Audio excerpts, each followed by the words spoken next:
this might be a tough decision right now. My but team I'm did not just absolutely Some garbage. NFL games that were like, Right. whoa. I actually don't Had understand. a lot of mixed feelings. Welcome, Disgruntled. We have another guest here on the League of the Wings. Nice. Okay, it's recording. Oh, it didn't give me Wow. it didn't give me the fun noise that it told me that it's recording. That's lame. Oh, Usually it gave it to me. Oh, it did. Yes, the recording is live. Oh, I wanted that satisfaction. But welcome, guys, to another League of the Wings podcast. It's episode 106, I believe. I can't believe Wow. we're already at 106. But we had a little bit of a rough week, predicting wise, at least. Oh yeah, week 1 of the NFL.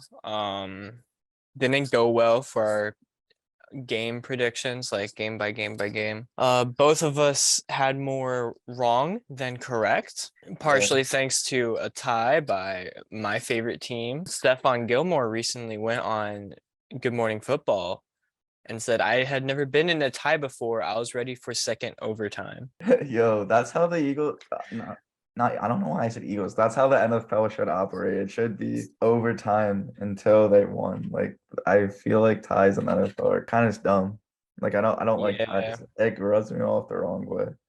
But that's funny that I think it's fine if you're a sport that has a million games in a season where each one, it could be a tie and it could be pretty irrelevant. Like the NHL, they do a lot of ties. And in soccer too, don't they do ties? Yeah, of ties as course. well. Yeah. Draws are very common.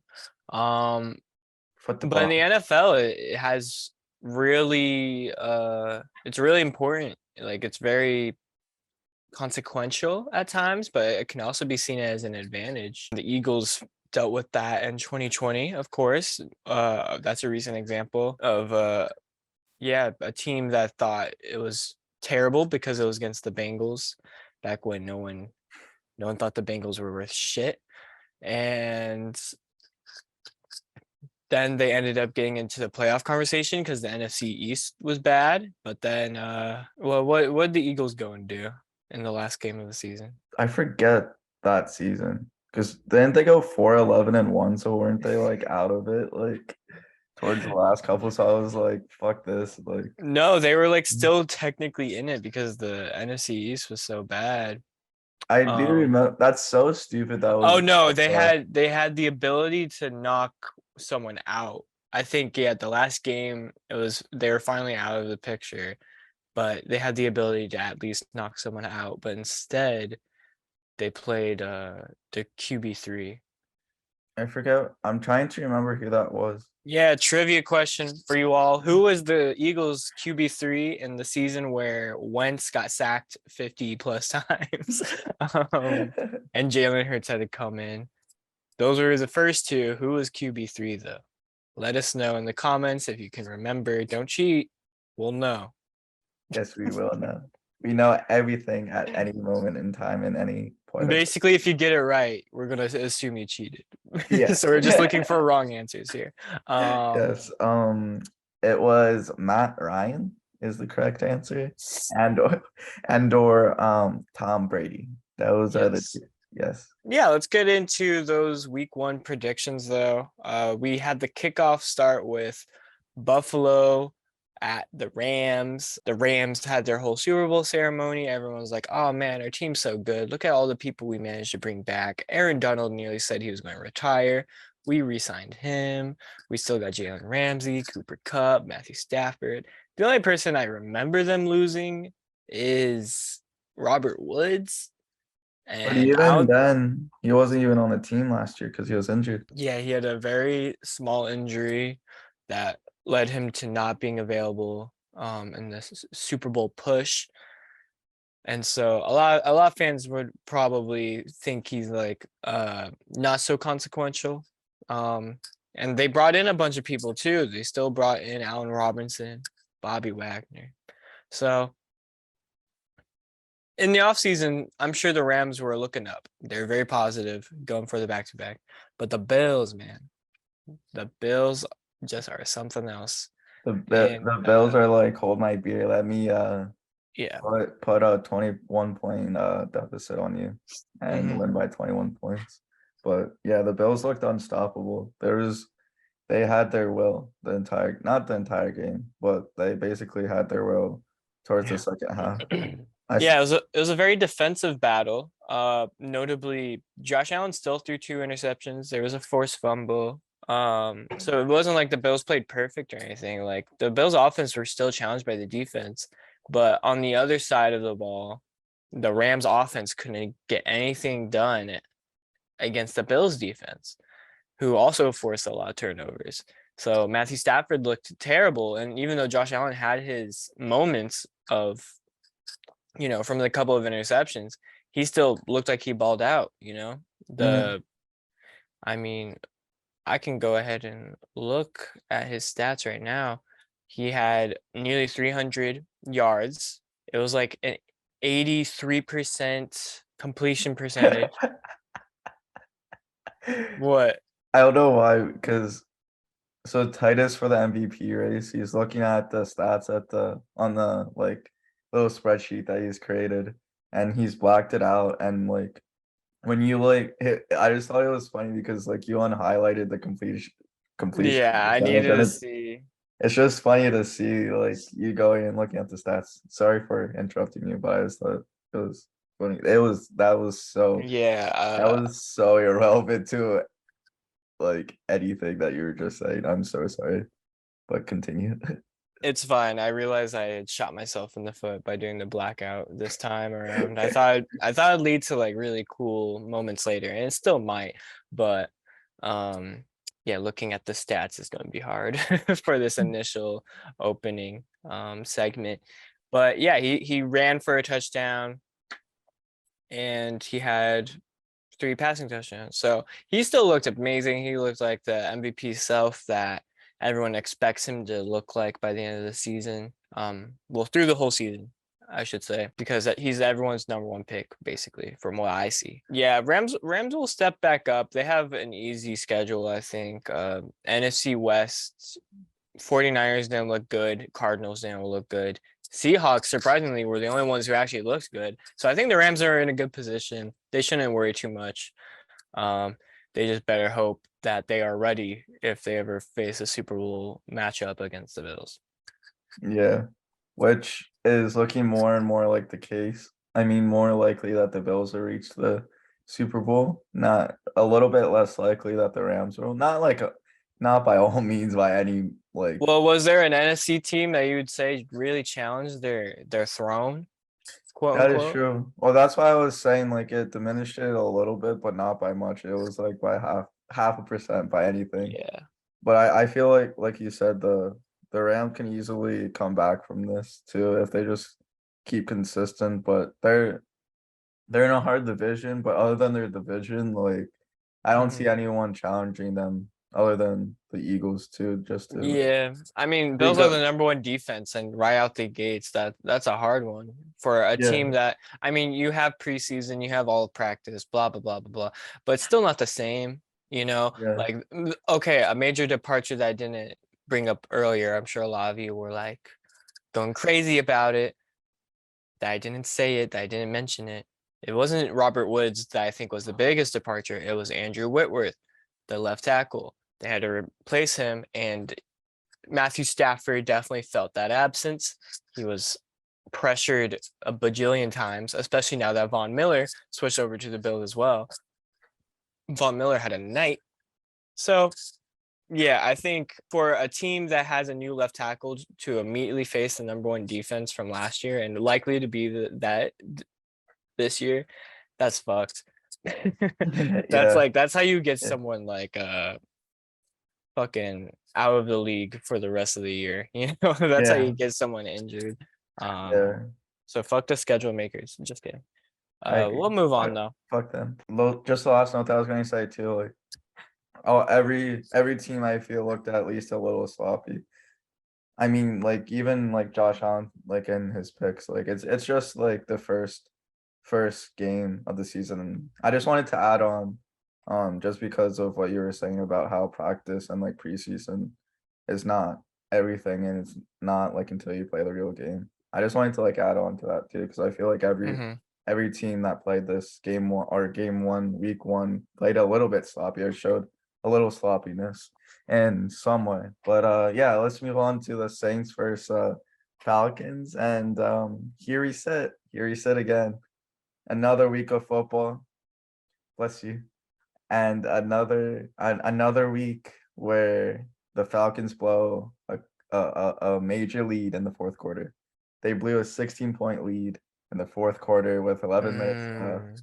So, you know, it wouldn't be a week without the Falcons blowing a lead. So, Yeah. See, a lot of people would put down Matt Ryan. But if you look at the other side of the equation, Colts got off to a rough start, but then made a comeback, a 13-point deficit, still ended in a tie, to be fair. But Matt Ryan was a big reason for that push. He was not getting a lot of help from his young wide receivers, notably had 2 dropped touchdown passes. And I'm not saying like 2 dropped passes that could have gone for a touchdown, like they were in the end zone.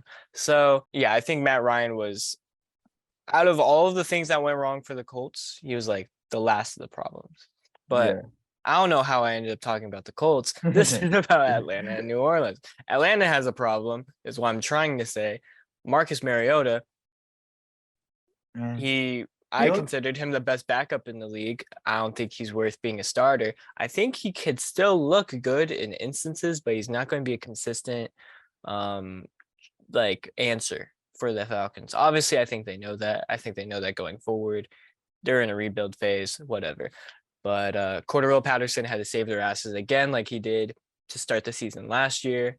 So same old story, same old Falcons.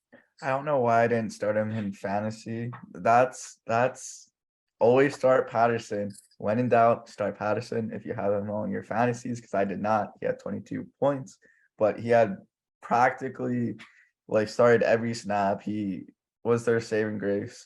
Drake, like exactly what you just said, but like Drake London, I forget his exact statistics, but he started off the season pretty good. And Michael Thomas, he had 2 touchdowns. Yeah, Chris Olave as well had a really good game. Yeah. But yeah, those are some of the couple of players that are notable from it. Wait, who did I put for comeback player of the year? You said, oh my gosh, I was so smart. Hey, it's game 1. Let's chill out for a second. All right, it's game 1. I'm sorry, because Rome isn't built in a day. We still have 17 more weeks to go. But I know we have a lot of weeks to go, and like it's only week 1. But I was just really happy that past me was that smart, because I was thinking, I was like, boy, he's looking really good for. You also had Drake London as offensive rookie of the year. Drake London. He's the man you just mentioned earlier. It's not like I randomly brought him up. Oh, offensive rookie. Yeah. I forgot that I put him there, not gonna lie. Wow. All right. It looks like I'm off to a kind of a good start. No, just joking. But I just happy that I made that pick. But yeah, aside from me getting overly excited about a week 1 2 touchdown performance by Michael Thomas. Yeah, if I can get excited, if you're going to go ahead and get excited, I have Justin Jefferson, offensive player of the year. I think that's pretty good. He had a great game. I think the only person who could challenge that is maybe like Saquon Barkley. He probably had a better game overall. Jonathan Taylor's up there, I guess. And we'll keep going back to those awards and the MVP race, of course, through the season, but we shouldn't dilly-dally too much on that.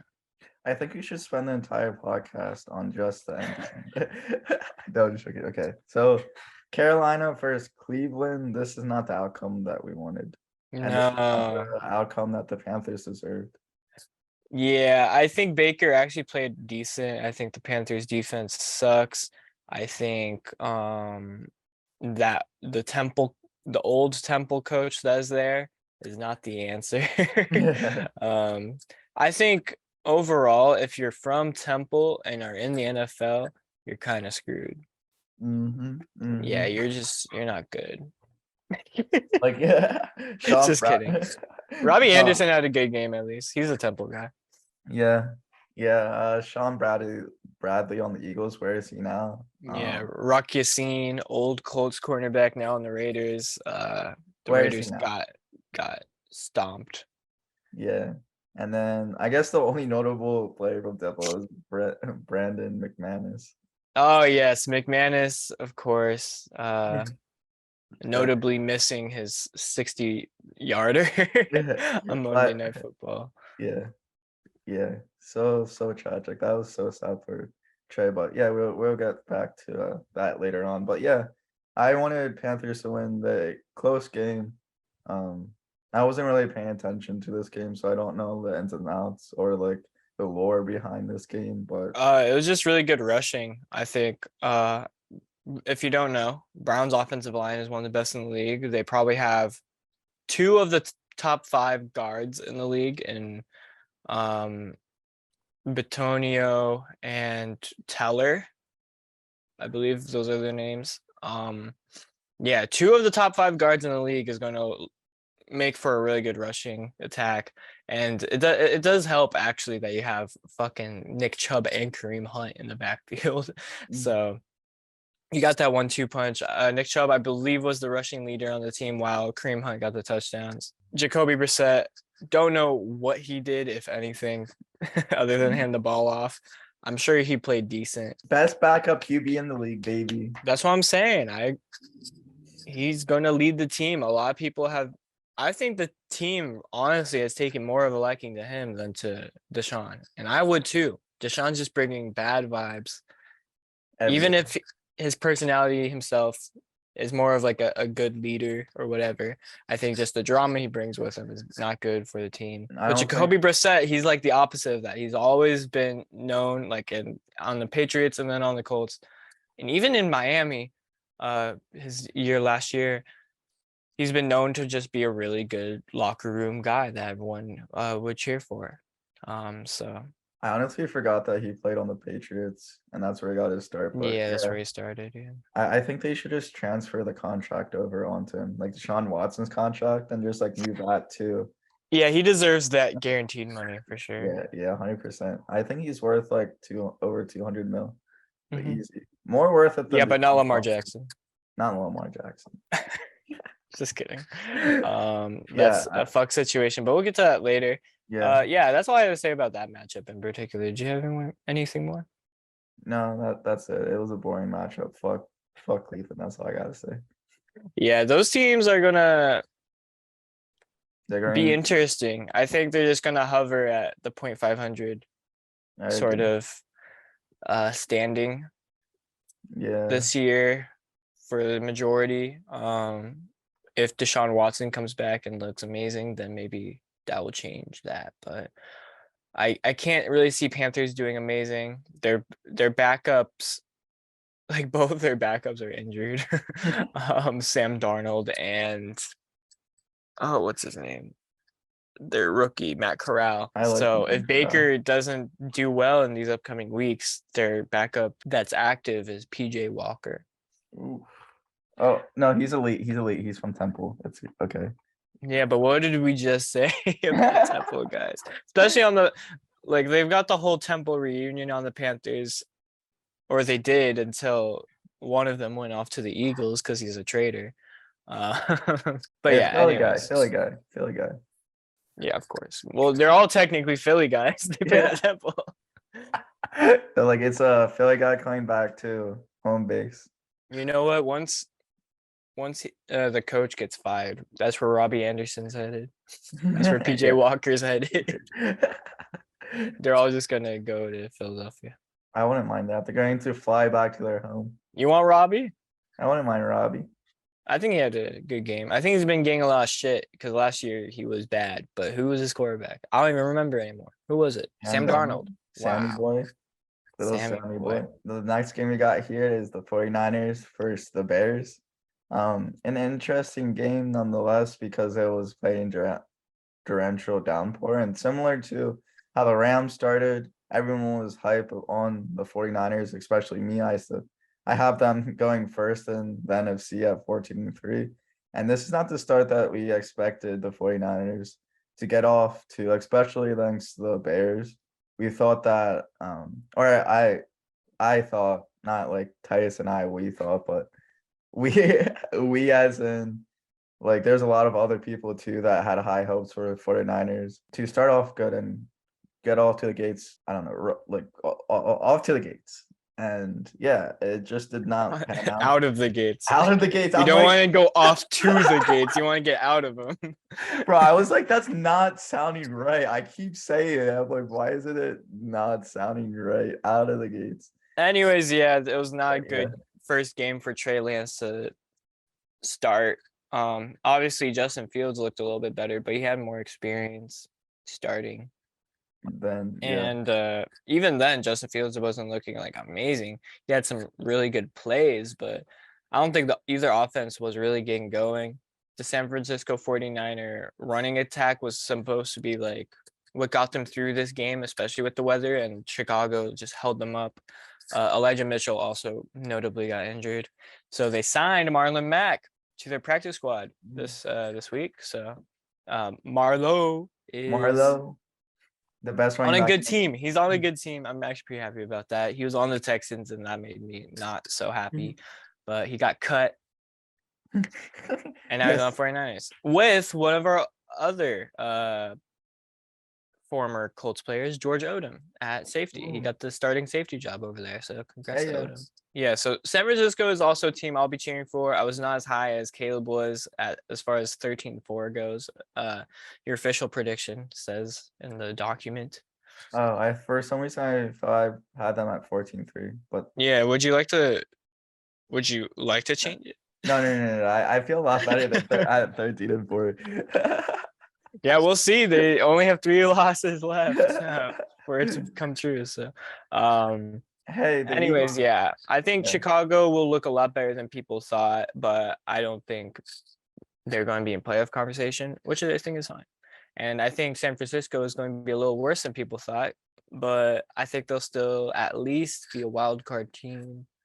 So yeah, I think this was evening out the expectations that people had because they're pretty extreme on both sides. But we'll see.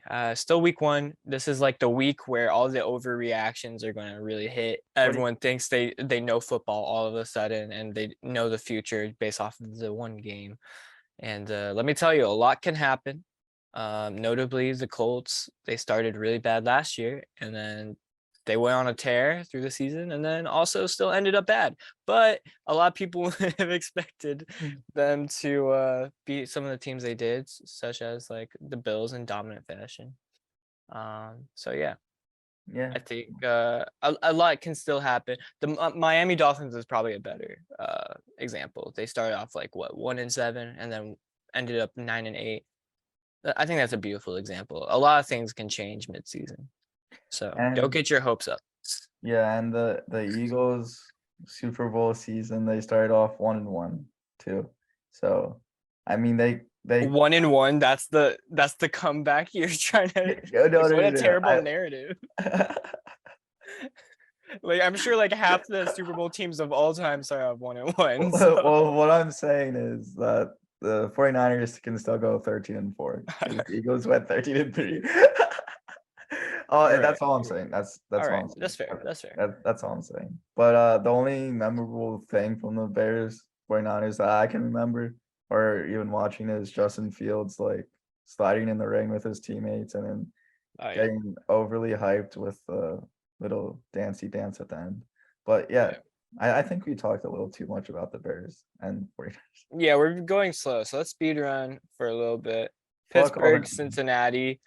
Overtime game, Joe Burrow looked bad, or Pittsburgh defense just looked out of their mind, which we should expect at this point. I think it was a really good game overall against two teams that are, I feel like, in very different places. Bengals want to get back to the Super Bowl. Steelers not really sure if they can do that in their first year with a new quarterback, Trubisky, but also someone that they're raising up as a rookie and Pickett. I think they're still going to be a good team. I think they're still trying to discover what their realistic expectations should be for the team because I don't think anyone knows. So yeah, this was a very, very, very weird game because there was multiple times where Pittsburgh should have won. There was multiple times where the Bengals should have won. They missed the field goal or extra point towards the end of the game to head them into overtime. They missed a couple game-winning field goals, and then they had a touch that was called not a touchdown, but it was a touchdown. They just didn't challenge it. So, but then on the flip side, Pittsburgh with all the turnovers and stuff, like they shouldn't even allow the Bengals to get in that position to be that close. So it was a very thrilling game. And if you want to watch primetime bangers, Titus, Trey, and I did a little primetime banger on it. God. So go check it out. I'm glad I'm not in the house the next 2 weeks. I can avoid those. I'll send in my reactions actually. Admit it, those are your highlights of the weeks. Not last week. I wonder why. I was not in the greatest of moods, but that's fine. Next, we have the highest scoring game of the week. It was the Eagles only winning by a field goal against the Lions. So both defenses need improvement, but it's a good sign for both offenses at least. Yeah, I just don't want this to be a running theme. No pun intended, because of how bad the Eagles' run defense was. Like usually the Eagles have a pretty good run defense. Like that's that's their staple on their defense for the past few years, is that you may not have like the best pass defense, but our run defense has always been pretty decent. I mean, yeah, sure, there may be a few games where like this, like there's Yeah. running backs where they run up and down the field, but more often than not, we're usually in the top 5, maybe top 10, I think. In rush defense, I feel like we're usually like pretty good in the rush defense area. But to see that our run defense was worse than our pass defense, maybe not top 5 or top 10 in rush defense, but our rush defense was definitely more. This was definitely a lot better in the last 5 years than our pass defense, and to see that our rush defense was not good at whatsoever is kind of shocking to see and concerning. Derek Burnett is out for the season. He had a torn ACL, which is not good. We just signed someone off the Vikings practice squad, I believe, to try and fill that hole by any means, but I don't think that's going to be the case.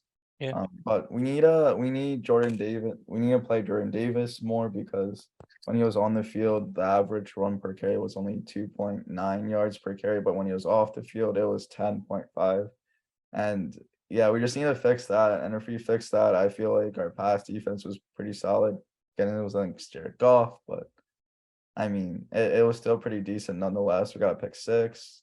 Slay was covering good, even though he let up that one touchdown. It was just like great pass and great catch that he couldn't really do anything for. But Jalen Hurts looked good, and Miles Sanders got a first touchdown, and since December of 2021. So, Yeah, 4 different rushers got a touchdown this game, isn't that right? Yeah, it was 4 running backs who got a touchdown on their own, and that's the first time that happened on the Eagles since 1961, which was crazy. But that was my Eagles rant. Thank you for my Eagles TED Talk. Come again. But yeah. Yeah, they better fix that run defense issue, because soon they're gonna have to face Jonathan Taylor and the Colts. Oh no, Jonathan Taylor. Also, Saquon Barkley twice a year. You better worry about that too. We always a good Saquon Barkley again.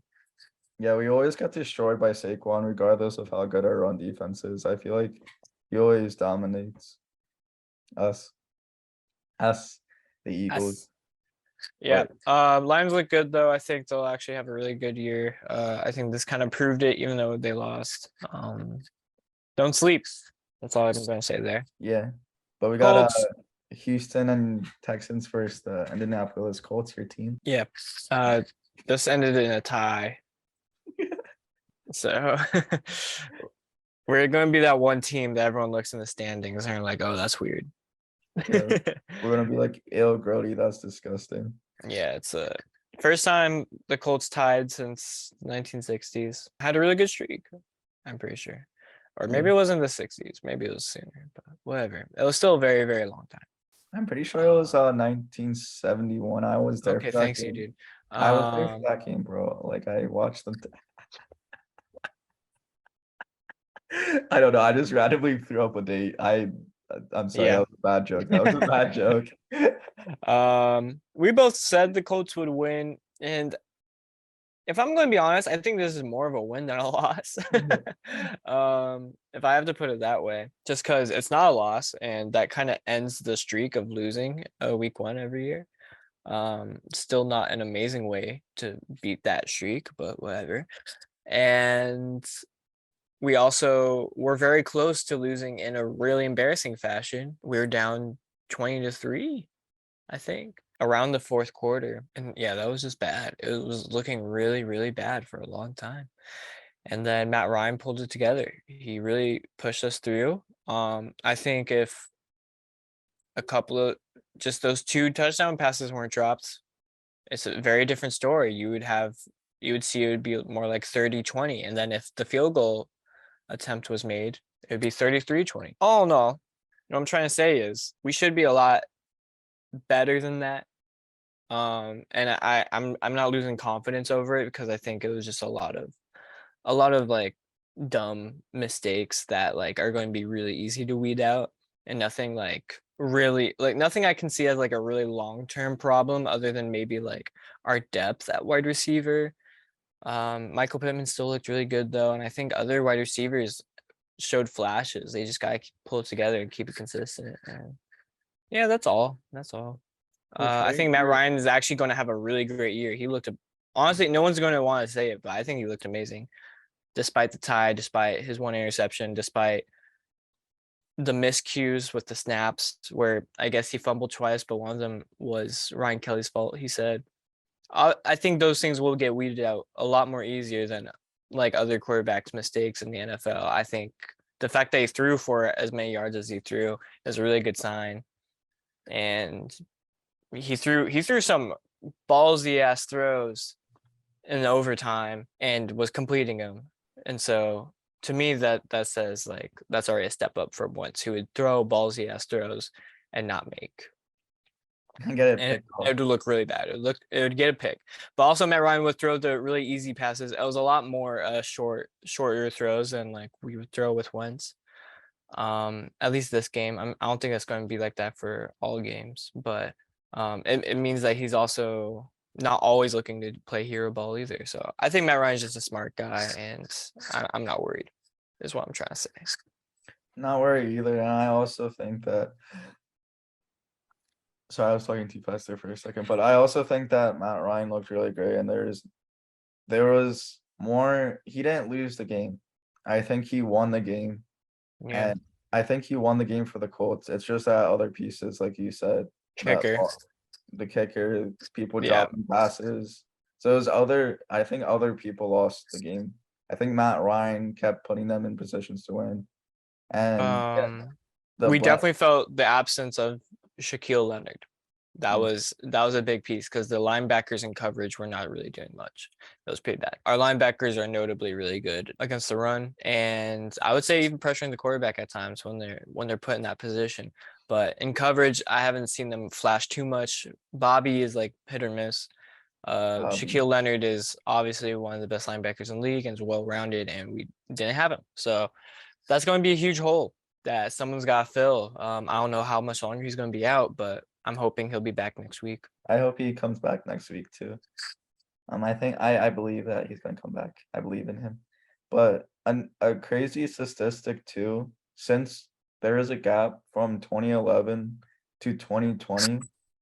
Yeah, 2011 to 2020, that Matt Ryan has thrown over 4,000 yards.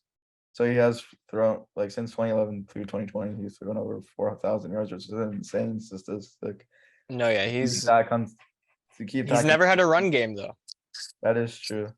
And he was also only 32 yards off last year from 4,000. So if he just threw a deep ball to a random ass receiver, then he would have had over 4,000. But I just wanted to note that real quick. Yeah. Yeah, I think I don't think we'll end up with the big yardage from Jonathan Taylor or Matt Ryan going forward.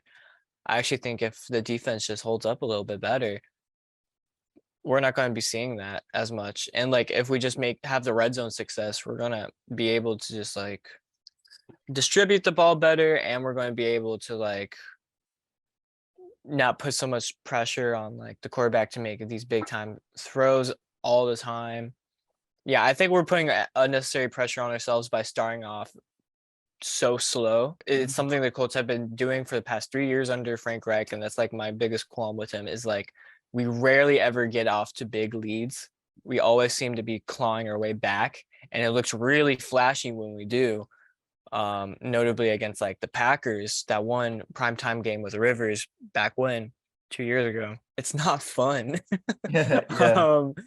I mean, that's not ideal, obviously. It's good that we can do it because that's going to be really good come time for the playoffs. But if we can't even get to the playoffs, it doesn't matter.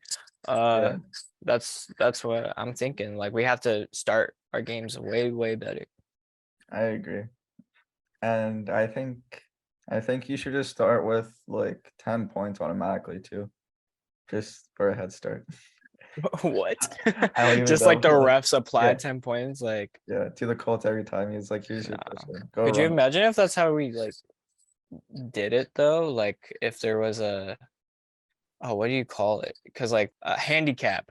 If you Oh, put a yeah. handicap on it, every team, like minus something amount of points, depending on how favored they are, Yeah, that'd be crazy. that would be pretty crazy. That would be a weird ass fucking league. Like that would be so weird. Yeah, everyone would be around the 0.500 range, but it's just like the teams that overcome it the best that end up. I don't even know. It would be weird. It would be weird. Yeah, and then Rod got cut. Yeah, I didn't want to talk about that too much. I think that's a very easy thing to like complain about, but kicker wasn't our only problem, which is why we can't have kicker be a problem. Mhm. And so that was just like one of the easier fixes. Like kicker is a rotating door in this league, unless you're Justin Tucker. If you don't make your kicks, you're going to get cut. That's just how it is. Mhm. Especially game winning kicks as well. Oh yeah. I mean, I just think it was a pretty obvious choice, and like I can complain about him and like the franchise for keeping him this long, but I think sometimes the guy looks good until the big moment, and you can never really predict that all the time. So, but you Yeah. gotta be able to know for sure when the last straw is, and I think this was definitely the last straw. I think so too. Yeah, but I just wanted to just throw that in there to update the fans that he got cut. Even For if sure. they probably already seen it on ESPN. Yeah, it was like one of the. I mean, kickers get cut all the time. I don't know why that was such big news. Like, I didn't expect Adam Schefter to be tweeting about it. I think what you texted me yesterday about it, I think he was just like marketed well, and I think he was like a fan favorite or like a pretty notable kicker. Like if you can become a notable kicker, then it's like a Justin Tucker getting cut. Not to his like Yeah. caliber by all means, but just like Not the same success, but the same name yeah, recognition. recognition. Yeah, Maybe not as recognition. maybe not as popular as Justin Tucker, but I feel like he was still widely known throughout the NFL. Yeah, I through think. fans. Yeah, he was just a weird dude. He loved Legos. So, I mean, I'm pretty sure Good Morning Football loved to talk to him all the time or something when he was a rookie. Yeah, he had a really. I mean, he was really good his rookie year, which that makes sense. That part makes sense. Moving forward, I won't talk about the Colts anymore until we get to the week 2 matchup. Miami beat Patriots pretty bad. I don't think either team actually looked amazing. It was just the Miami defense won out. That's what it seemed like to me. But it was a good first game for Mike McDaniel, head coach. Bill Belichick got fucked. That's all. That's all I could really get from that matchup. Get fucking wrecked. I was not paying attention to that game whatsoever. I think Nice. Jalen Waddle. Yeah, Waddle got a touchdown. Yeah, he got a pretty long touchdown. I don't know why I tripped up on his name like that, but he got a pretty long touchdown. That's the only like highlight that I saw from that game, and the fumble into the touchdown. Or not, yeah. The one guy he returned a fumble for the Dolphins on defense and got a touchdown. But that's the only notable plays that I remember from that game. Yeah.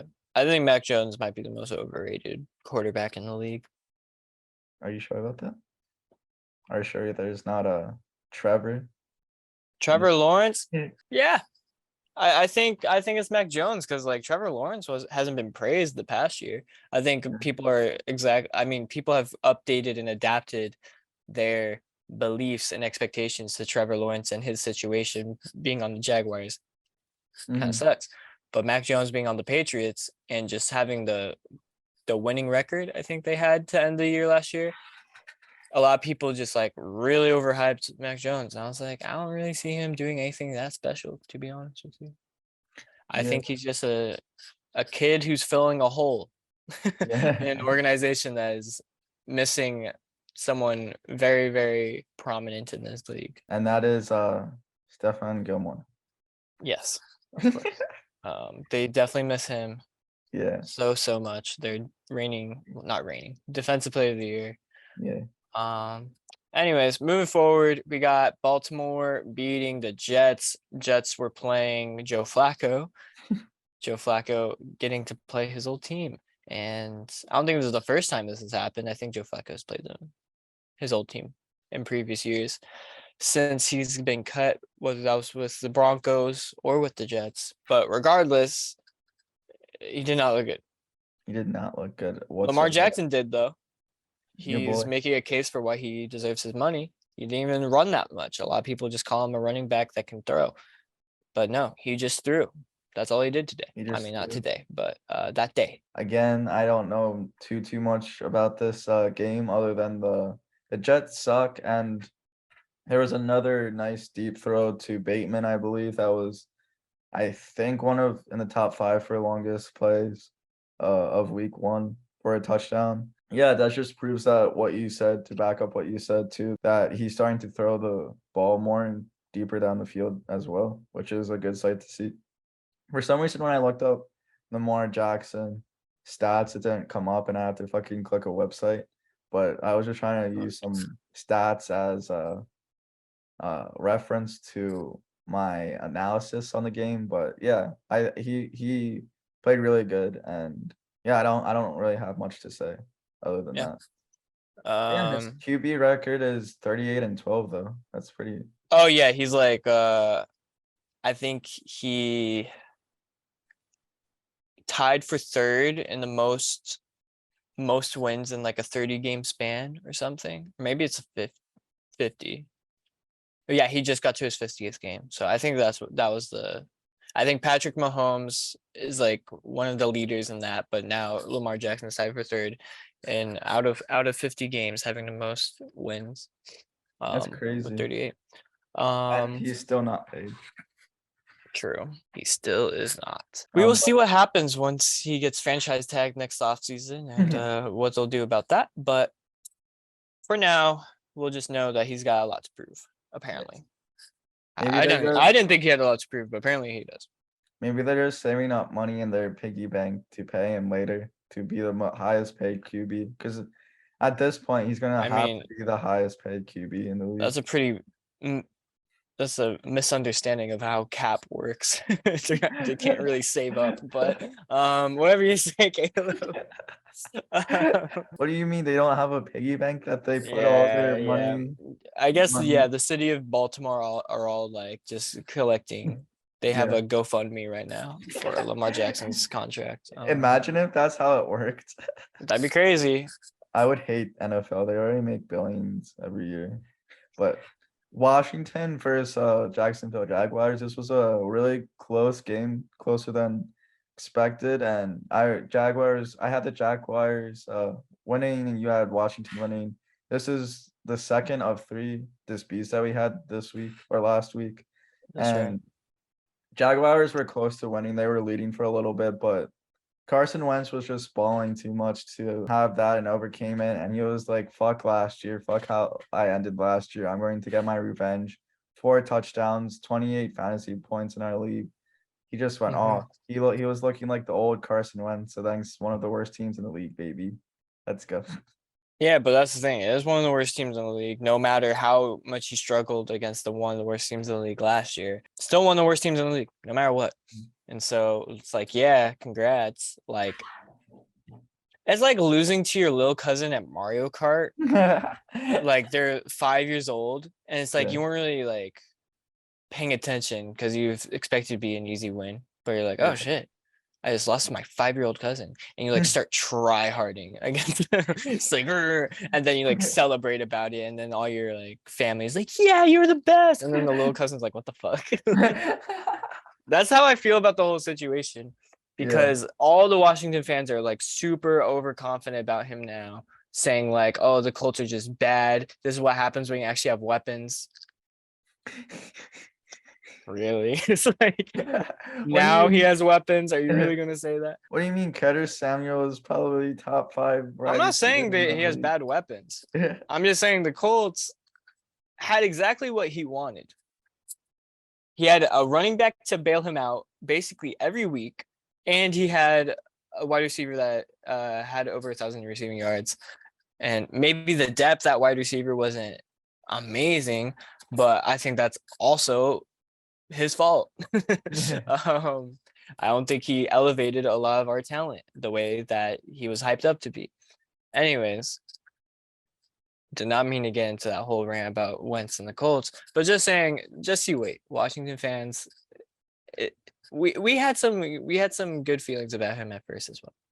We gave him the benefit of the doubt through the season. He had some games where he was like the reason we won. He did have some games like that. I'm not saying he never was the reason, but he will show you just how inconsistent he can be.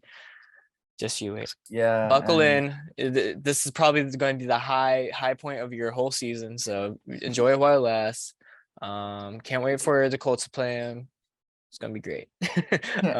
Meanwhile, Eagle fans are just like, we had to endure this shit for 4 years. I feel like Eagle fans are just like silent about it, and they're like, that makes sense. Yeah. I mean, best of luck to him. I do hope he does a little bit better than he did on the Colts. I'm not saying I'm praying for his downfall, but I am. I just don't see him being elite like people are saying. And I think a lot of people are comparing him to Matt Ryan's performance. But when we really look at Matt Ryan's performance, it wasn't terrible. Like, Wentz still threw for 2 interceptions.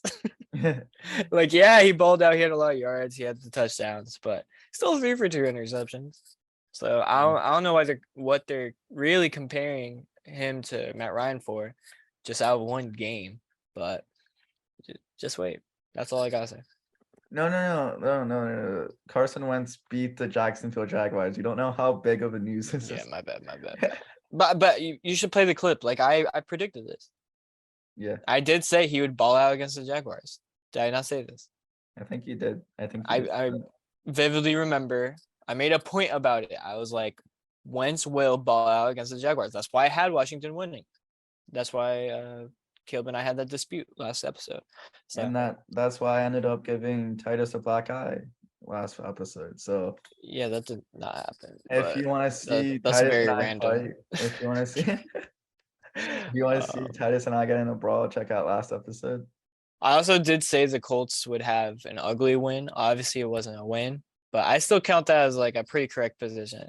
A lot of people thought we would dominate the Texans, but I knew it'd look ugly, and it did. So, yeah, another exciting game and another miss field goal of the week. We got Tennessee Titans beating. No, we got the Tennessee Titans losing to the New York Giants. Sorry about that mistake. Yeah, you're dumb.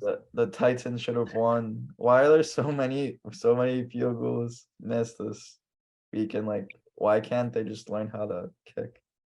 You know what my prediction is, Caleb? What's that? My prediction is that kickers are the worst position in the league, and we should outlaw them. So not really a prediction, actually, as much as a belief. But yeah, I think kickers are dumb. Dude, I love kickers. They're like one of my favorite positions. What? How can you be a football fan and feel like kickers are one of your favorite positions? Because the Eagles always had good kickers, and there's so many times the Eagles won off of a. You can like certain kickers without having your favorite position be a kicker, though. I said one of my favorite. Okay, well, semantics. Like, yeah, that's Yeah, still but what I like, mean. but it's like so exciting coming down to the kickers. Like you have to have a good kicker, and if you don't have a good kicker, then you're going to lose games. Because like, for Yeah, but it's such example, a dumb way of it's to me, it's like a coin flip.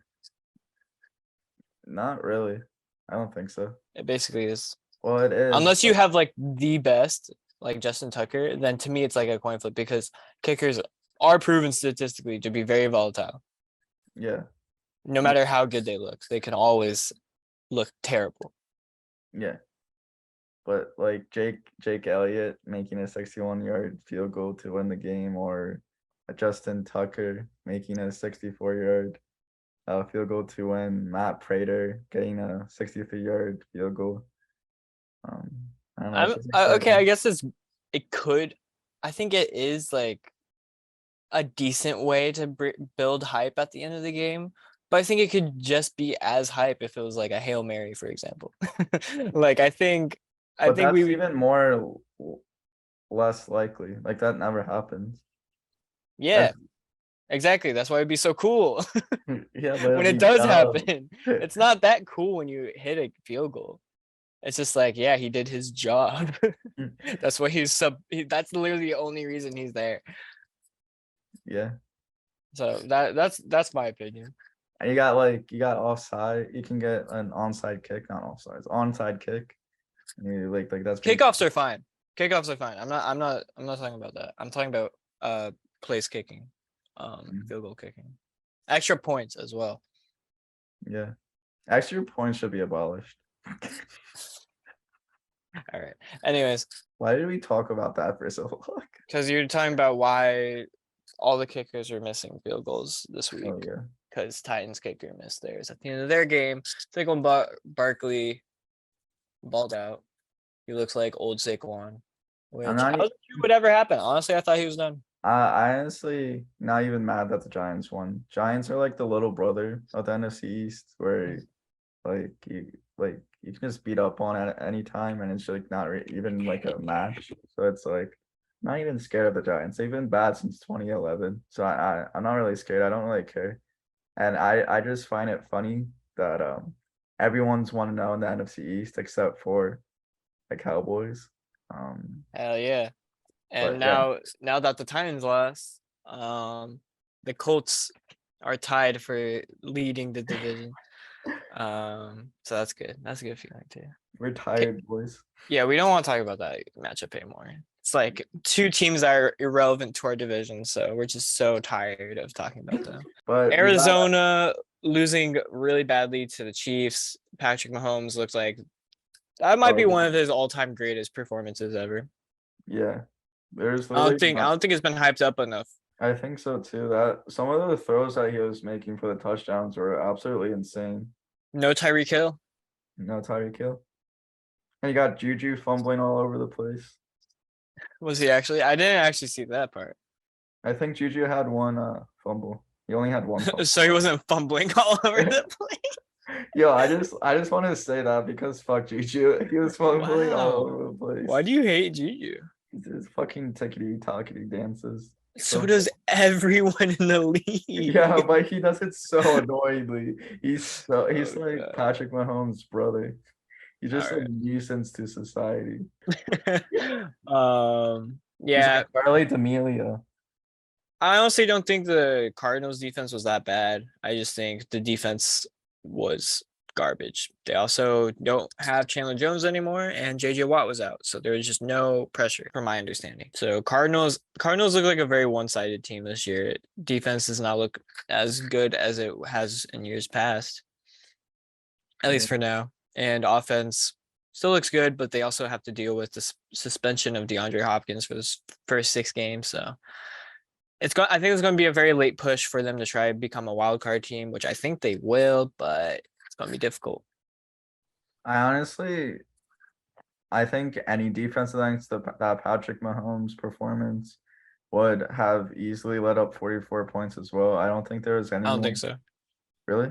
I don't think. I mean, yeah, it was like an all-time great game, but even like, I mean, that was a lot of touchdowns, man. 5. Like, I think at some point you have to show a little bit of restraint. I got like, I just felt like they couldn't stop him at all. And whereas there have been teams like, yeah, they still would have lost and got dominated, but not that bad. Not that bad. I think Bills defense could have. I think Eagles defense. Steelers defense looked really good against Joe Burrow. Like, I think a lot of teams would have still looked competitive. Cardinals did not look competitive. The channel had to switch games.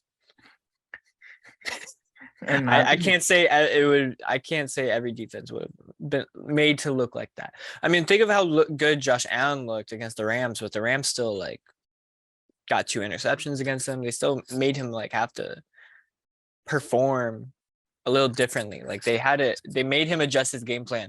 Mahomes did not have to adjust his game plan at all to the defense. The defense just was letting him do whatever he wanted.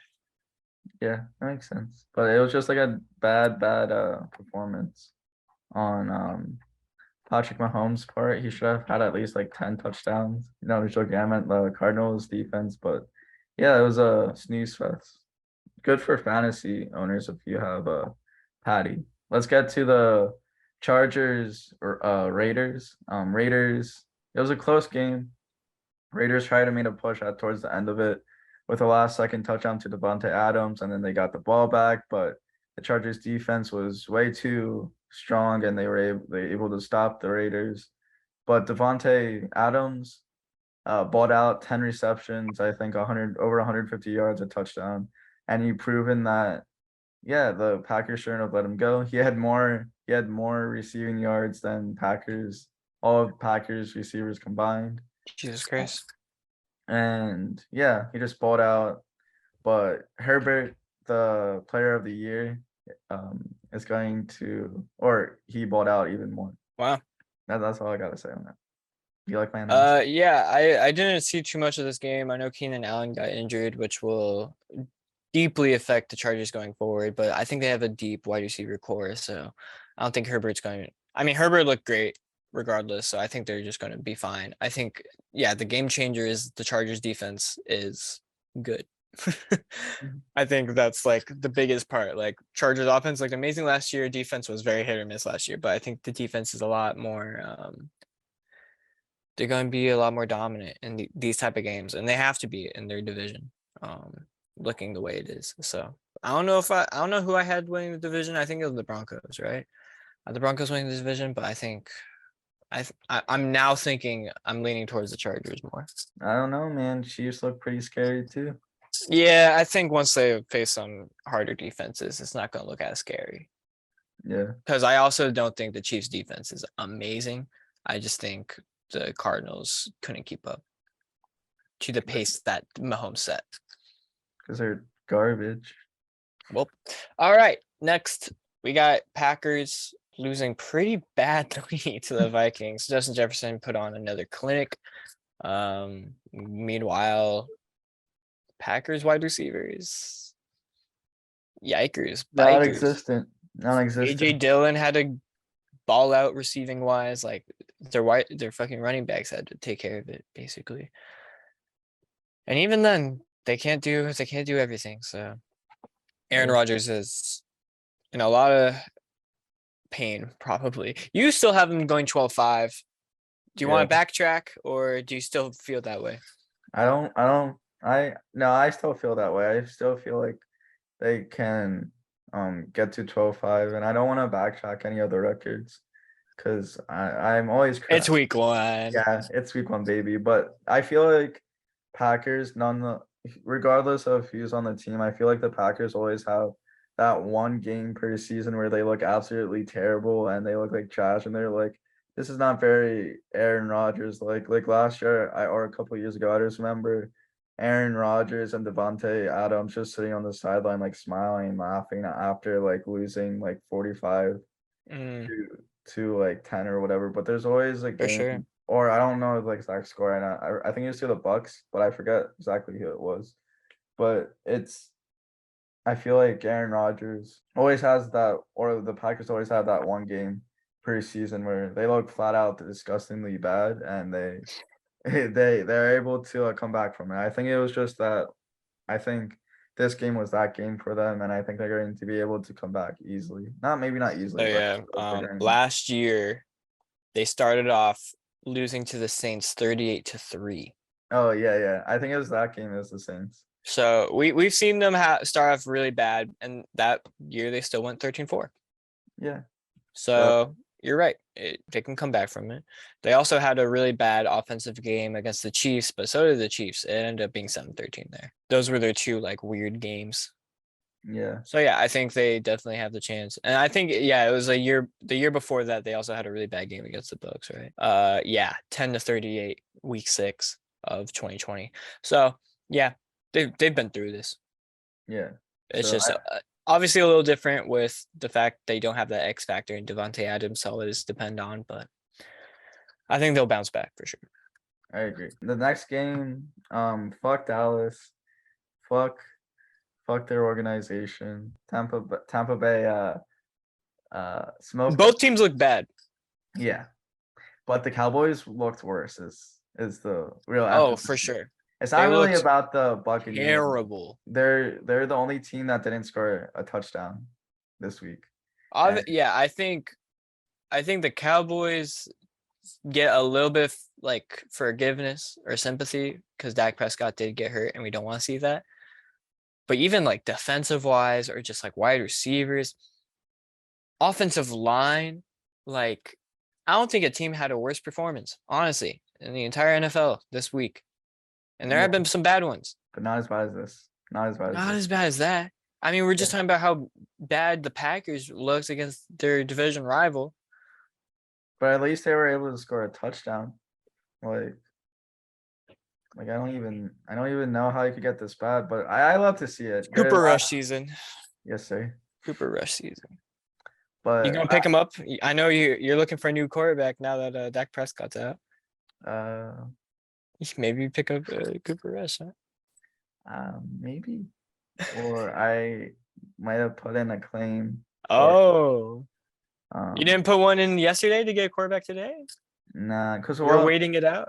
Yeah, I think I'm going to rate it out because like I put in a claim for Carson Wentz and then I retracted that claim because I'm like, Carson. I'm like, I don't want to have Carson. I don't want to drop Dak Prescott because it wasn't allowing me to. Because like what's next, fucking Daniel Jones? You just love your fucking division rivals quarterbacks. I didn't even think about it like that. I think I want to keep Dak Prescott on the IR, and then I'm going to just ride with Kyler Murray because his bye is not until week 13, and Dak Prescott is going to come back before then. And I'll just like throw Dak Prescott in for week 13. So basically, what I'm saying is I'm riding with. But that's a free roster spot. Now he's on the IR. Maybe you might as well fill it up, right? Yeah, but for some reason, when I tried filling it up, I always had to drop someone. Maybe it was because I think I had too many running backs and too many quarterbacks, so I think that's why I had difficulty. Yeah, because I think I have too many running backs and too many receivers, I think. So I'd have to drop one, and I don't want to drop Cam Akers yet, and I don't want to overreact, because there were some overreactions on the waiver wire today. Really? I woke up to, I was like, damn, some people got dropped that should not have been dropped. Like who? I won't say. All right, cool. You'll have to go look yourself. I'm like, I snatch up all the baddies. All the baddies. Oh my god. Yeah, I mean, that's going to be a big deciding factor in this league. Who holds on the players they think can still perform up to their standards, and who is going to drop them quicker. Yeah, I think you're gonna have success either way, but it's very consequential either way. Yeah, I agree. Anyways, yeah, Tom Brady finished week 1. Tom Brady's still undefeated against the Cowboys, but Denver Seahawks. This was a disappointing game to watch because I was watching this with our roommate Trey Skates or Trey Tyler or Trey Tyler. He was so bad. I got his reaction to the missed field goal. It was so funny. I didn't post it because I didn't feel like putting that into a video, but wow, that's fucked. Yeah, fuck you for that. Actually, Bro, I had you to. even ask me. This motherfucker. I'm sorry. Yours was more entertaining of a reaction. Oh, right. As you just said, that his reaction to this field goal was super entertaining. Like amazing backtracking, Caleb. You're actually like an elite backtracking. I am. That's why they call Um, me backtracker of the year. yeah. But yeah, I think Trey Trey Trey deserves that. Trey Yeah. deserves that after his reactions to calling out the Colts kicker missing his field goal. At least we tied. So fuck you, Trey. And also you underrated Geno Smith. You're like, the Seahawks are dumb for not playing Drew Lock, and we'll get fucked. Get No, fucked. I will cheer for the Broncos for the rest of the year. They are my pick to win the division. And you know, I love when my predictions come true. So I'll cheer for them for the rest of the year. But that was some karma that needed to be played out. And I'm sure the Seahawks fans love that as well. They're booing Russell Wilson. I didn't know it ran that deep. I thought they also felt like it was time for him to go. I thought it was like a similar thing with Peyton Manning. Like the Colts were like, yeah, fine, we should let him go. But no, apparently, wow. I feel like it was kind of a different case for Peyton Manning because like he had an injury that kind of forced him off the Colts. Not forced him, but one of the major factors to why he left, I think. Yeah, And but did you see how bad the Seahawks record was last year? Like that, to me, that's the same idea. Like a team that's supposed to have this expectation of winning isn't doing it. So something has to change, obviously. If it wasn't Russell Wilson, I would even say it would have to be the coach. Like something there had to have changed for them to be okay with running it back. Well, obviously not running it back, but like having Russell Wilson return. Russell Wilson was like, nothing's happening. Okay, I'm going to be the one who leaves. He's been there for a long time. He brought a Super Bowl to that franchise. And went to back-to-back Super Bowls and was one play away from winning back-to-back Super Bowls as well. I think it shouldn't even be the Seahawks fans that are mad that Russell Wilson left. It should be the Broncos fans. I'm surprised the Broncos fans have welcomed him with open arms after how badly he destroyed them in the Super Bowl.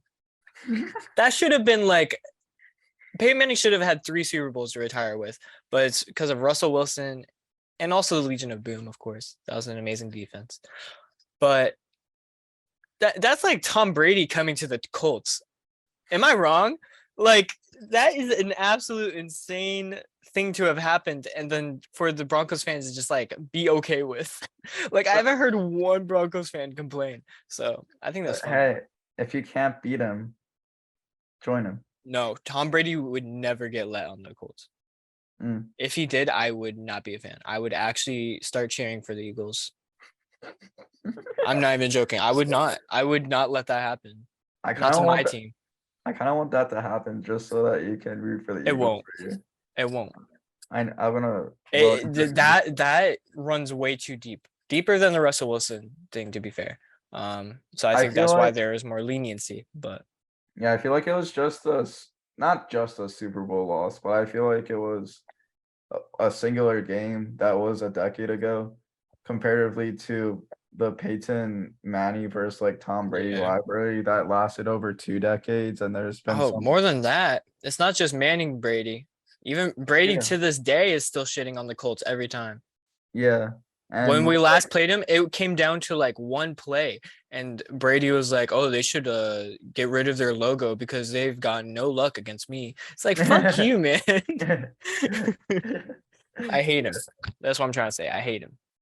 I feel like you love him. I feel like this is just. I really don't. I feel like this is just love out of your mouth. I agree with everyone has to say. Even if you hate him, you have to respect him or appreciate him a little. I think he's an amazing quarterback that has brought a lot of great attention to this league. He's done his part, and obviously he has the rings to show for it.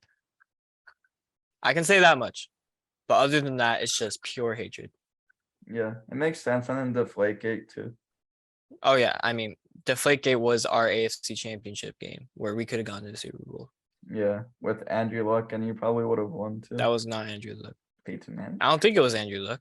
I thought it was Andrew Luck for some reason. Was it Andrew Luck? I thought it was because I didn't know we went that far with Andrew Luck. I forgot. That was also around the time that I wasn't paying attention to the NFL so much. I think you are right. That does make sense in my head now. But for some reason, I was still stuck in the Peyton Manning era in my head. yeah, it was it happened January 18th, day before my birthday. But yeah, Andrew Luck did not look good whatsoever in that game though. He was 12 for 33, 126 yards and 2 interceptions for that game. Yeah. And then Deflategate allowed Tom Brady to get 3 touchdowns and 226 yards. Which Yeah, I will say Patriots defense was very good that day. Yo, LeGarrette Blount had 3 touchdowns that game too. What the fuck? And 148 yards. What the hell? That's so many fantasy points. That's so many. It's like 30. All right. I think we're done with those week 1 recap. Wait, last question. Do you think Russell Wilson they should have went for it on 4th and 5 or kicked the field goal? Bro, is that even a question? They had a minute left. They wasted around 40 of those seconds dilly-dallying before they finally said timeout. So now it's down to 20 seconds. You don't go for a field goal at 20 seconds. Not from that far. That's why I have to say. It just none of it made sense. At the minute mark, when the clock is running, that's when they should have said timeout, talk about how they're going to go for the 4th and 5. But no, they let it go down to 20 seconds and then kicked the field goal. It just none of it made sense. It was terrible time management and a terrible decision overall. Should not have kicked that field goal. Yeah. Not there. They had a minute left to get closer. You brought Russell Wilson in for all those draft picks for a reason, right? Mm-hmm. Just like, I mean, you trade away like the best tight end in the league too, and yeah, Noah Fant is gone. Yeah, and like the second best QB in the league behind Jalen Hurts. of course. Drew Lock to the Seahawks for what? For you not to use Russell Wilson? It's a shame, but yeah. Anyways, let's ignore all that bullshit that Caleb's spewing. Time for the MVP race. MVP race. Yeah, I'm gonna go through this really quick since we spent so long on that week 1 recap. Let's start with the honorable mentions. I have 2 honorable mentions that are kind of like in their own little. How should I phrase this? They're kind of being forgiven. Benefit of the doubt. Benefit of the doubt. I mean, it's only week 1. It's still early on. Gotta give a lot of Davis Mills and Matt Ryan. people. They tied. They didn't lose. So that's why they're there. And they both had pretty good performances. I would argue Matt Ryan had a better performance than Davis Mills, but Davis Mills also didn't throw for any interceptions. He did what he needed to do. You know, he had a better rating. I will give Davis Mills the benefit of the doubt because the defense really closed up on him towards the end. And he really doesn't have that much to work with. And he was making players on that team, on that offense look actually pretty amazing. And I will say that's impressive. I'm actually pretty high on Davis Mills overall. So congrats to Davis Mills for appearing on this. This is the furthest, deal. this is the closest to the MVP that you ever will get. Oh, we'll see. I don't know, man. I don't know if that's so true. I think he has a chance to break the top 10, at least early in the season. Matt Ryan, yeah, he looked good. I already talked about that. He looked good. Next one, another honorable mention. Our last honorable mention is Daniel Jones. He got the win. He threw for 2 touchdowns. He was super accurate. The only reason I have him in honorable mentions is because he didn't throw a lot. So it was a very small sample size to work with. And so I'm still giving him the benefit of the doubt, basically, because I actually thought he looked decent. You know, and when Saquon Barkley's running the way he is, it's just like, are you really going to stop that show? Come on. Ain't no way. Yeah, ain't no way. Not when you have Derrick Henry on the other side. You have to keep giving the hot hand. You have to prove to the NFL who's the best running back in the league. Number 10, first time on here, Geno Smith. Yes, I like this. Geno Smith had an amazing performance. Again, wasn't a lot of throwing getting done, but he did what he needed to do. He got the win over a team he was not favored against. Caleb, notably, has Seahawks going 2-15. They are already halfway there to Caleb's win total that he predicted for them. So for me, he's already the MVP. I'm going to have him at number 10 because the stats aren't like crazy, but just from that alone, he's my MVP. Maybe a comeback player of the year. No, that's going to Michael Thomas. I'm sorry. All right, we'll see. Quarterbacks, I think, are given more priority there, as with most awards, but we'll see. Next, he is in the same place I had in the preview at 9th, Jalen Hurts. You're okay with that? I think he should be top 5. He balled out. Well, let's look at it. His completion percentage was 18 for 32. That's a 56%. Not amazing. He didn't throw for any interceptions, but he also didn't throw for any touchdowns. I think when you have AJ Brown doing as well as he did, it's kind of surprising that he didn't get a touchdown there. They just always managed to get to the 1 yard line to rush it in. But I think at some point, Jalen Hurts is going to have to throw that really good touchdown pass from the 10 yard line, the 20 yard line, wherever it is. That play is going to have to happen eventually. Otherwise, the Eagles aren't going to have a lot of the same fortune. It was still a 3-point game. Let's remember that. Oh, don't worry. That was all Jalen Hurts planning. That was a planning of the MVP. He was like, I'm going to set out my team for success, get them to the 1 yard line, and I'm going to let the running backs get the glory. That's MVP mentality. And hey, it's not his fault that the defense set up 35. He was putting up all the points that was necessary. He got all the points. He got 35 plus points in this game. I feel like if you got 35 plus points in a game, I feel like that's still really good. So I gotta say. I mean, yeah, I still have him in the top 10, don't I? Yeah. You're muted. Whoops, I say impressive muted, but I was hovering. But I agree with that. I think he should be in the top 10, at least bottom top 10. But yeah, he just didn't have the accuracy and he didn't have the touchdowns like you said. But someone else I didn't have in my preview, along with Geno Smith, Daniel Jones, Davis Mills, that had a pretty good performance. Tua. Obviously, we talked about that Waddle touchdown. So it was only the 1 touchdown, but at the same time, he was very accurate. He threw for a lot of yards, no interceptions. It was just a really clean game. I think is all I'd have to say. Nothing too flashy, just a clean game. Next, we have someone that I had debuting at number 3 in the preview. But today I guess this is the real debut. Week 1, he starts off at number 7. He had 3 passing touchdowns, but his accuracy was also pretty meh. He did throw an interception. Not a lot of yards thrown either, but still he scored. He scored quite a good amount. And yeah, he looked good, no matter what the stats say, I still think he looked really good. So that's where I'm going with there. Debuting at number 6, not in my preview, but he's here right now, is Carson Wentz, number 6. The GOAT. He is the GOAT.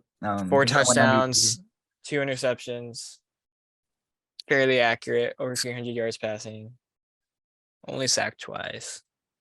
Those 2 interceptions, though. Oh yeah, he would be top 3 otherwise. Jameis Winston is at number 5. Damn. He started off the year last year pretty good as well. So Yeah. I'm pretty sure I had him pretty high up in the MVP race last year. But it's a marathon. Let's see if he can keep it up. He had the 2 touchdowns, really accurate, good amount of yards thrown. Yeah, he got sacked a lot though. That was a little rough for a Saints offensive line that they're pretty confident in down in New Orleans. Next, we have Kirk Cousins at 4. I didn't have him in my preview at all, but I kind of regret it. He looked amazing. 2 touchdown passes, super accurate, a lot of air yards. Wasn't really challenged by the Packers at all, so he didn't really have to perform out of his mind, but he was basically perfect. Last year, also notably, he didn't have an interception till really late in the season, so someone to keep tabs on at number 4. Number 3 is actually Josh Allen. He is not in the top 2, but that's mainly just because of those 2 interceptions. Other than that, he still had 4 touchdowns overall, 3 of them being passing, 1 of them being rushing. A lot of yards, the most accurate quarterback in this list at 83%. So yeah, and also the most average per carry as far as rushing goes. So obviously we're going to give him the benefit of the doubt going forward, but those 2 interceptions do kind of tank his stock. These next 2 quarterbacks also still had an amazing game, so it was hard to like decide between them all. Justin Herbert at number 2, 2 touchdowns, no interceptions, really accurate, a lot of yards thrown.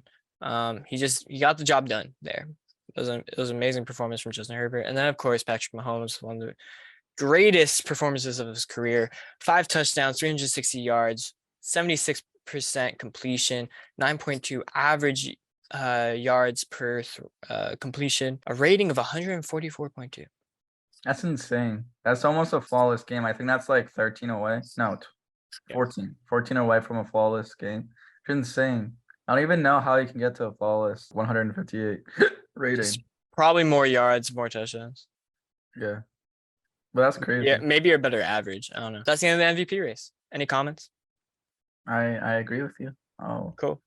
Yeah, I was waiting to see where Gino was, because like after that game, I'm like, he definitely made the Tytoos MVP race, but I was just curious where he would have him. But I agree with all these, and yeah, you set this up pretty good. All right, thank you. Let's take a quick break. I have to go to the bathroom. No, before we get into the week 2 predictions. You're not allowed. You're fired.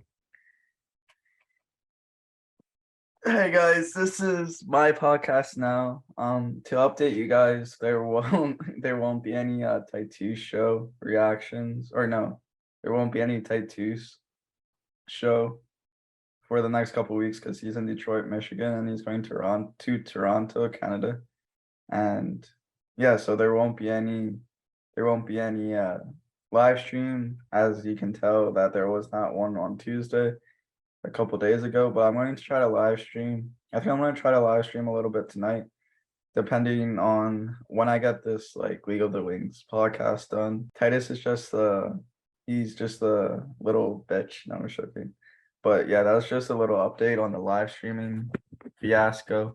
Not fiasco, but if you guys were curious to why there wasn't a podcast, or not a live stream, that's why, because he's in Michigan.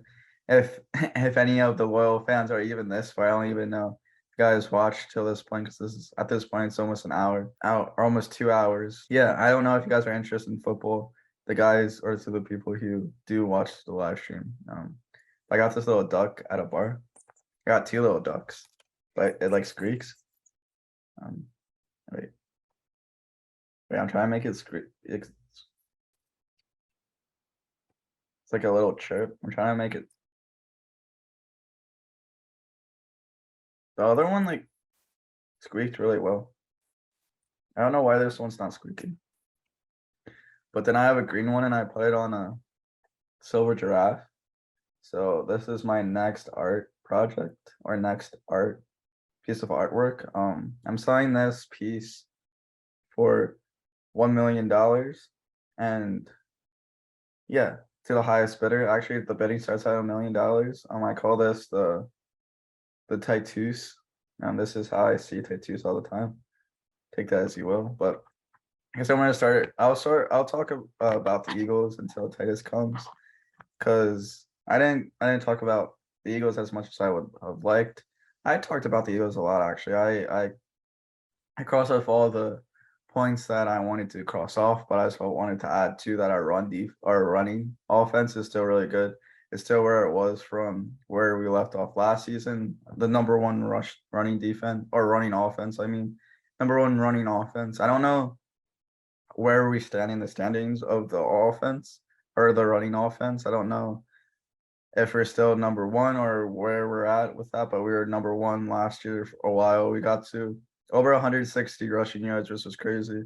Miles Sanders almost had 100 rushing yards. I mean, we were dividing it up between 4 backs, as Miles Sanders is looking like he should be our year 1 or 2, or the first couple of years. How many seasons has Miles Sanders been in the league is the question that we need to answer now. Forever hold our peace. Why doesn't, I hate when when you search up people's stats and they don't come up immediately, and you have to click a website. Oh yeah, the first 2 years that he was an Eagle, he came in 2019. The first couple of years, that he came into the league. He is looking like that again with this game. He almost eclipsed 1,000 yards in 2020.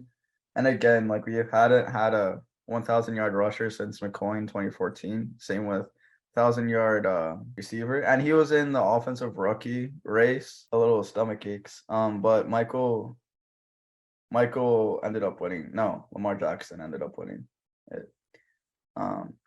So yeah, that's why Titus is a little bitch, and that's why we need to kick him off the podcast. Yeah, that's what I was saying the entire time. No, I was updating them on the Tytoos show. Oh, nice. Yeah. I had to respond to a urgent message. Is everything okay? Yeah, everything's fine. I mean, it's not like an emergency message. It was just like I had to respond to it quickly.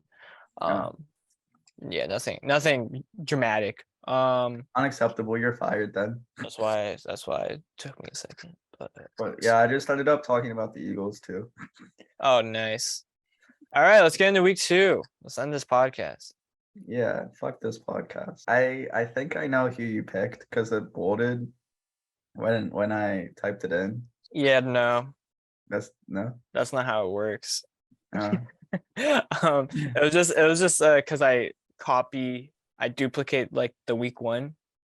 So it was bolded in the same places where we had disputes last week. Okay, that makes sense. But yeah, Sure.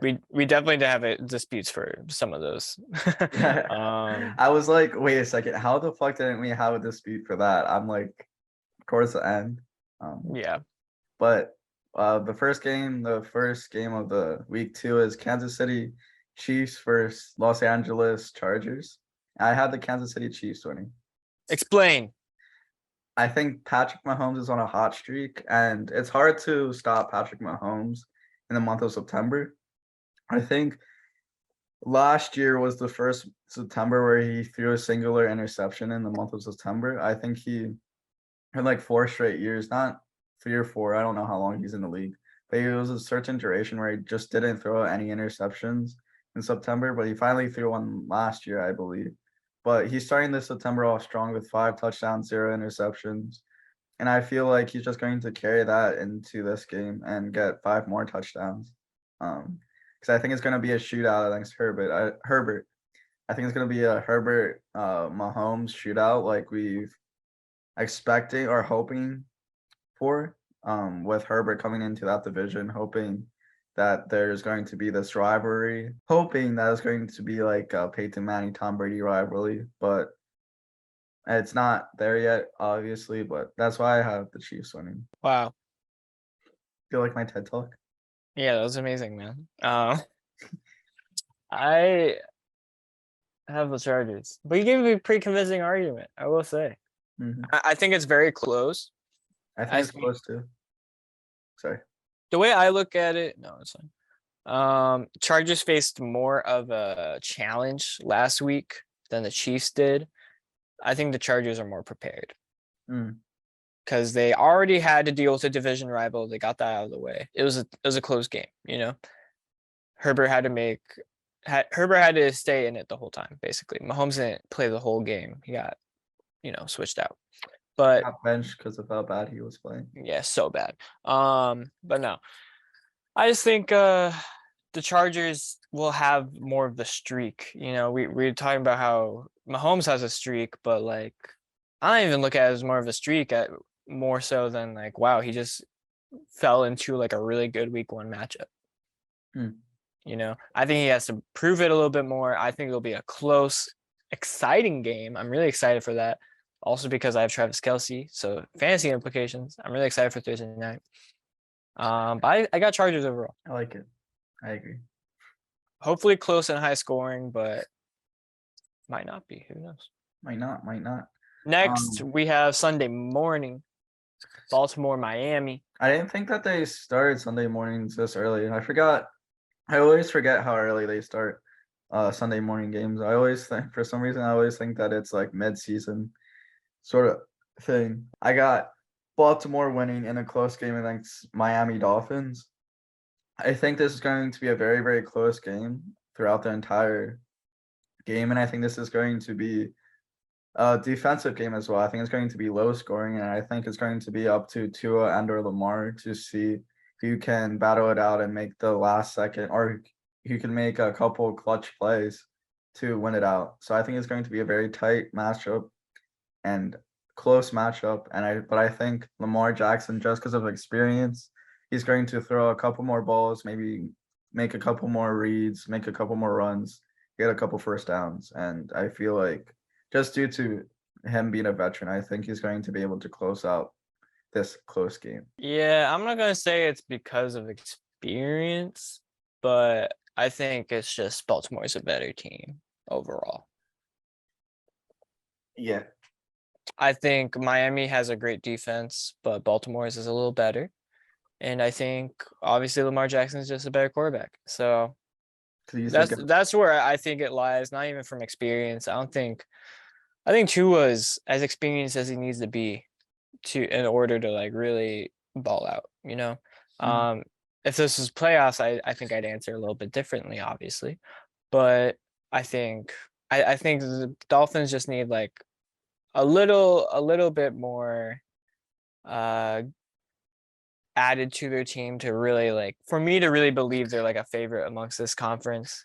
Notably on the offense, I think there's still some holes. I think Tua could still use a better offensive line, honestly. I won't argue too much more other than that. We both agree anyways, Ravens. So yeah, that's all. Also, still a very fresh team, new coach, all of that. They're bound to lose one of these games soon. I think, you know, their 4th and 7 call where Waddle got that touchdown, that was just like, you know, that's not going to keep up forever, especially not against a well-coached team like the Ravens. Yeah. Not to say they weren't playing a well-coached team against the Patriots, but it's not going to keep up forever. Yeah. Anyways. I didn't even realize that was a 4th and 7 on that Waddle touchdown. Oh yeah, that's ballsy. Crazy. Ballsy for sure. But the next one we got Cleveland versus the New York Jets, and I'm already going and backtracking on what I said. I'm already being caught in 4K with being a hypocrite because last week I said that I would never pick the Browns to win a game. Yeah, it's the first time that I was hypocritical in my life. Ever. But Titus, I'm a grown man. I'm owning up to my hypocrisy now. Do you like this new killer? I don't even think you're owning up to it. I think you just like, I mean, it's written down. Well, I feel like I'm stating it, whereas I would avoid it in cases, even though it was written down. Yeah, I guess maybe I would have forgotten it. I don't know. Yeah. Well, I'm still not choosing Cleveland. Let's see. Is Zach Wilson coming back? It actually depends on that. I think he needs to take part in individual drills this week. But does that mean he's coming back? Titus, I need to know this answer. Joe Flacco to start for Jets in week 2. You still got the Jets? Or are you changing it to Cleveland? Roll Tide.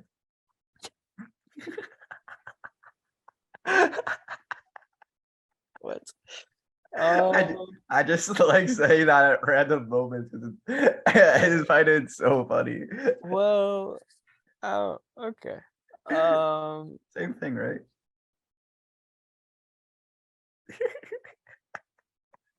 Did I use it correctly? Next, we have Detroit playing Washington. Detroit coming off of a 3-point deficit to another NFC East team, the Eagles. I think this is going to be a really close one, actually. Again, I think this will be a fun one. Yeah. I have Washington winning just because of how baller my boy Wentz is. He's probably gonna ball out again against this worthless ass Detroit team. No one can beat my boy Pete Wentz. Not a shocker that you got Detroit. I can also see Detroit winning too. I think this is going to be like the Jacksonville game where it's another bad team. Lions are a lot better than the Jacksonville. A lot better than Jacksonville, but they're still in the bottom 15 of the league. And I think that it's going to be another kind of shootout where Carson Wentz is going to have to throw a lot of touchdown passes. And I just think that And he won't. I just think that Antonio Gibson is going to go off. Oh, And that's where all I- the touchdowns are going to come from. all right. Well, that's cool. So far, yeah, out of the 4 fucking picks have been disputes. Yeah, I just think Detroit's a better team. I'm gonna be just very clear about that. I just think Detroit's better, Mm, simply. in what And it's way? not even just a Wentz issue. Mm, I think it's a big part of it, but Mm. I just think Detroit is bound to get this win. They have the energy. I I think Washington is just not. They're not ready. They're not ready. They're just simply not ready. They're not ready. They're not ready. But next game, Jacksonville versus Colts. I predicted Jacksonville last year, when Indianapolis was visiting their home base. And I'm doing it again solely because I don't think the Colts can beat the curse. Not that I don't think that Colts can beat Jacksonville, because I obviously think that Colts can dominate Jacksonville in every single way, but not when they're at the Jacksonville's place. And I think they half-assed broke the curse last week. They're not going to break the curse this week. I just think the curse is too strong. I don't know what about it. Curse is too strong. Yeah. I agree.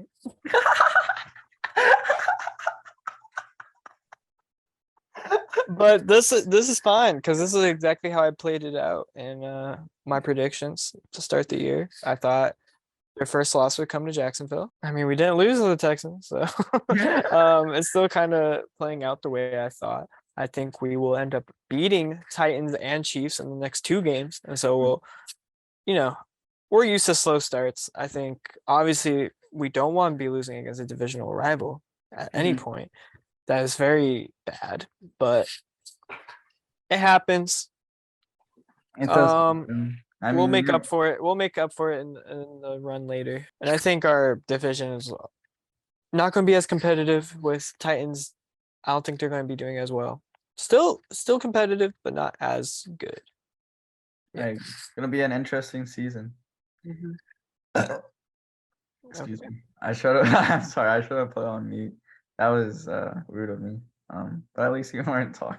At least I wasn't talking. Yeah. We got a divisional matchup that has always been very interesting. Buccaneers have a bad history against the Saints, and it's going to be at Saints home, which they're one of the better teams at home, I think, right? The Saints? Am I wrong? Yeah, because of the dome atmosphere. I feel like they always do good in the dome environment. I have the Buccaneers winning just because even though they had a rough game last game against the Cowboys, it was still, I feel like they still look good in areas. Like Leonard Fournette rushed pretty good. Tom Brady had a mediocre game, but he did enough to win. And I feel like they just controlled time of possession really well, and which is the biggest and most underrated statistic in the league. If you can manage and control the ball like that, then you're obviously more likely to win. And you have more control of the game. And I think Tom Brady is going to be able to control the Saints a little bit better, and the Saints aren't going to have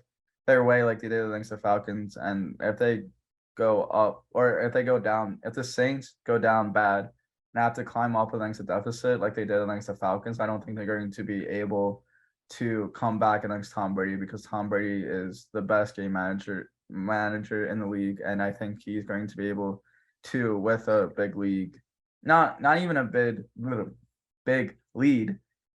And I don't even think it's going to be like that major of a lead. Maybe it's like by 7-10 points. I still think Brady is going to be able to do what it takes to control the clock. And that was a long rant. I didn't want to rant that long about that game. I apologize. What do you think about that game? I think Bucks will win, and I think it's just Saints are not that good. See, That's all I have to say. That's how I wanted to reply to that. This analysis. I mean, I don't know. I think Saints have been kind of slacking as far as their rebuild, quote unquote, goes. I think they just have this false confidence that their team can still do it. And I say no. I think your team has some good pieces, but overall it's not great. I Yeah. think their fan base is way too confident about how their team is going to perform. And this Bucks team is going to show them why they are too confident. Of course, I could see New Orleans still winning just because, yeah, matchup has favored New Orleans in the past. Yeah, it's gonna be an interesting game to watch, nonetheless. We got the Giants versus Carolina Panthers. I have the Giants winning two. I have two NFC East teams winning, but they're the bottom tier teams, so it doesn't really matter. They're like they're like the little brother of the division. You're gonna keep saying that, and then one day they're gonna have a better record than you. Like, oh shit. And I wouldn't even be mad by that because they deserved. The Giants haven't been good since 2011. You're so- not gonna be mad that you're not the highest seeded in your own division. No, it's okay because we're going to get into a wild card and then beat them in the wild card game, and then we're going to win the Super Bowl that way. We're gonna be like, Okay. yeah, Okay. that's how it's gonna happen. That's sure. Giants. Yeah, I also have the Giants. Carolina's not good. Yeah, Carolina. Giants are looking a lot better than last year and a lot better than I anticipated. I still think they would take a step up because of the new coach. But if you can make Daniel Jones look serviceable, I think you're gonna do good against teams like Carolina where they just have a lot of issues. Giants have really good position, a lot of really good young players, and a lot of good like position groups like the defensive backs. Obviously, they don't have Bradbury anymore. Giants coming off of a really good win, and Panthers coming off of a bad loss too. So yeah, for all those reasons, I think that's why the Giants are gonna win. But then you got the Pittsburgh Steelers versus New Orleans. What the fuck? New England Patriots. Pittsburgh is going to win. I have them winning because I just don't want to. Honestly, I know I hate the Pittsburgh Steelers, and I still hate the Pittsburgh Steelers, but I just don't want to see Mac Jones win. To be honest, it's just I don't know. I'm just tired of seeing that kid. Not gonna lie. I just want TJ Watt to put him on his ass a couple of times and call it a day and go home. So that's why I have Pittsburgh winning. And I hate Bill Belichick too. I'm just tired of seeing the Patriots win. Why do you have this has surprised me. Why do you have the Patriots winning? I think they're like the same team. I think it's pretty 50-50, honestly. Yeah. Like they're just teams with mediocre quarterbacks carried by their defenses. I think Pittsburgh has better like weapons, but also I don't think Najee Harris is going to be playing. I think he's questionable. That's about it. I think it's just like New England, one of these close 50-50 games, and Pittsburgh a little too confident now. I think Trubisky is going to show why he is not the answer very soon. So if it's not in New England, it's going to be somewhere else. But I say might as well be in New England. They're a good team, well coached team at least. They're going to be an okay team going forward. I agree. Definitely 50-50, and I honestly just flipped a coin. And no, I didn't honestly do that, but I just guessed. I just said, I don't know. I'm gonna stop talking. Los Angeles Rams versus the Atlanta Falcons, both 0-1, both looking for their first win, but both obviously very different teams. Who do you have? I got the LA Rams winning this one. Wow. Yeah. Atlanta's not going to do shit. Hey, yeah, fuck Atlanta. No, not like that. I'm just saying they're not going to do shit. Like it's not like a fuck you Atlanta. It's just like, damn, that sucks. They're not going to do shit. Yeah, like I know I've been pretty harsh on the Rams and stuff. I've been saying like they're not going to do as well as last year, but I think this is they're still a good team. When I say that, it's coming from like me still thinking that they're like great team because they are still a great team. They still have a lot of pieces that are still really good. And last week was just a game like week 1 fluke maybe. I still thought that the Bills were going to win last week, but just not with that margin. And I think that LA Rams are going to use this game as kind of a statement game, saying that they are still the LA Rams. They are still Super Bowl champion LA Rams. You know, they're going to this is going to be a statement game that they never left. And I think they're going to dominate and blow the Falcons out. But that's my analysis. Nice. San Francisco versus the Seahawks. I have the 49ers winning, but in a very close game. I think it's going to be similar to the Broncos game. And I think that I honestly think that the 49ers are going to win this off of a lucky swing their way, like maybe a lucky fumble or that shouldn't have been a fumble or a bad throw that gets picked. Regardless of the situation in that game, I just think that a play is going to go their way. That's going to have them win. Honestly, this was also another 50-50, like the Pittsburgh Patriots one. I can see it going either way. But yeah. Wow. The team you had doing the worst versus the team you had doing the best in the NFC, you say the 50-50. I still would have stated it nonetheless because it's a divisional game and the Seahawks always play the 49ers well and the 49ers always play the Seahawks well, regardless of the record. It's like the Giants-Eagles rivalry because every time the Giants play the Eagles, it's always close game no matter the record because like there's been times like the Super Bowl run where the Eagles had we almost lost. I think we almost lost to the Giants or we almost lost to the Giants, if not did lose to the Giants.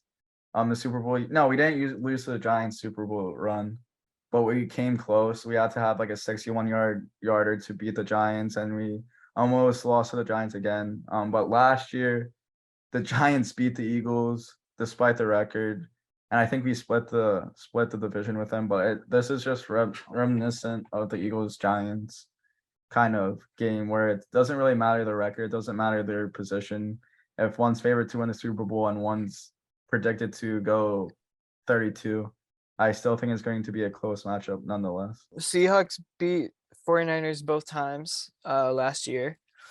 So I think 49ers will destroy them this year. I think, at least in one of the matchups. Yeah. I think 49ers, like it is one of those matchups where it's always really close no matter what. But I think 49ers need to get this win just for, they had a pretty ugly loss against the Bears. So they need that. And it's also a divisional rival. So I think they're just going to step up overall. I think they're really going to step up. A lot of the Seahawks focus was like the revenge game against, Russell Wilson. Yeah. I know Geno Smith had that really heavy on his mind going into it.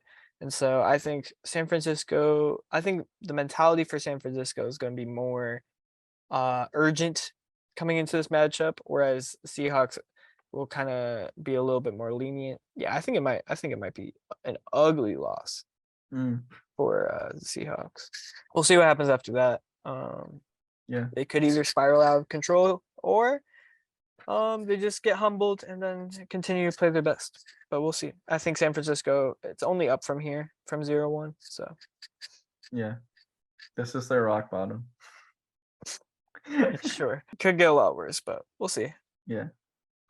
Cincinnati first. Dallas, I got the Bengals absolutely clapping the Cowboys. Like there's no fucking chance for the Cowboys. Like the Cowboys are going to be miserable. Without Dak, yeah. We've seen it not too long ago. And I just think Cowboy with a Dakless Cowboy team is not good at all. And he's like 50% of the team. And it's sad to see him hurt. Like he's a really good quarterback. Like I said this before a couple years ago when he got hurt a couple years ago. I said the same thing. I'm going to say it again. Like I don't want like my worst enemies to go out with injuries because it's a brutal thing. And even though he is a Cowboys fan, like except if it's Zach Wilson, apparently. That was only because it was like a 2-game stint. For now. If the 2 games is max. If it exceeds 2 games, then I feel bad. But I think you should just feel bad. I don't think you should be so conditional. That's weird. It's just 2 games. Like if he just a little bruise, they're gonna get them in football. 2 games is a lot, man. But like I don't want an injury like this that happened to Dak where he's out for this many weeks because like it sucks. But yeah. Just admit you love Dak and you hate Zach Wilson, and we'll be on No. the same page.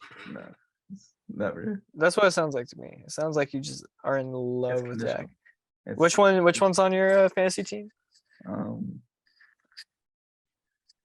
Anyways, Denver versus Houston. I got Houston Oh, by the way, I also had Cincinnati. I don't know if I mentioned that, but you have Houston. That's weird.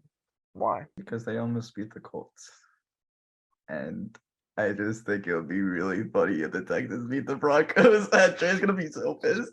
That's the majority of the reason why I picked Houston. Yeah, But it would be funny, but I won't be home to see his reaction. So I'll I'm record gonna it have for Denver here. you. I'll wait. I don't know when do the Broncos play Jacksonville? Because I know Trey memed on me a lot after the Colts lost to Jacksonville. So I hope Denver loses to them. That'll be so funny. I hope they lose to Jacksonville too. Imagine the Broncos that just get worse, like they go 2-15 and then they just digress. Nathaniel Hackett wasn't the answer.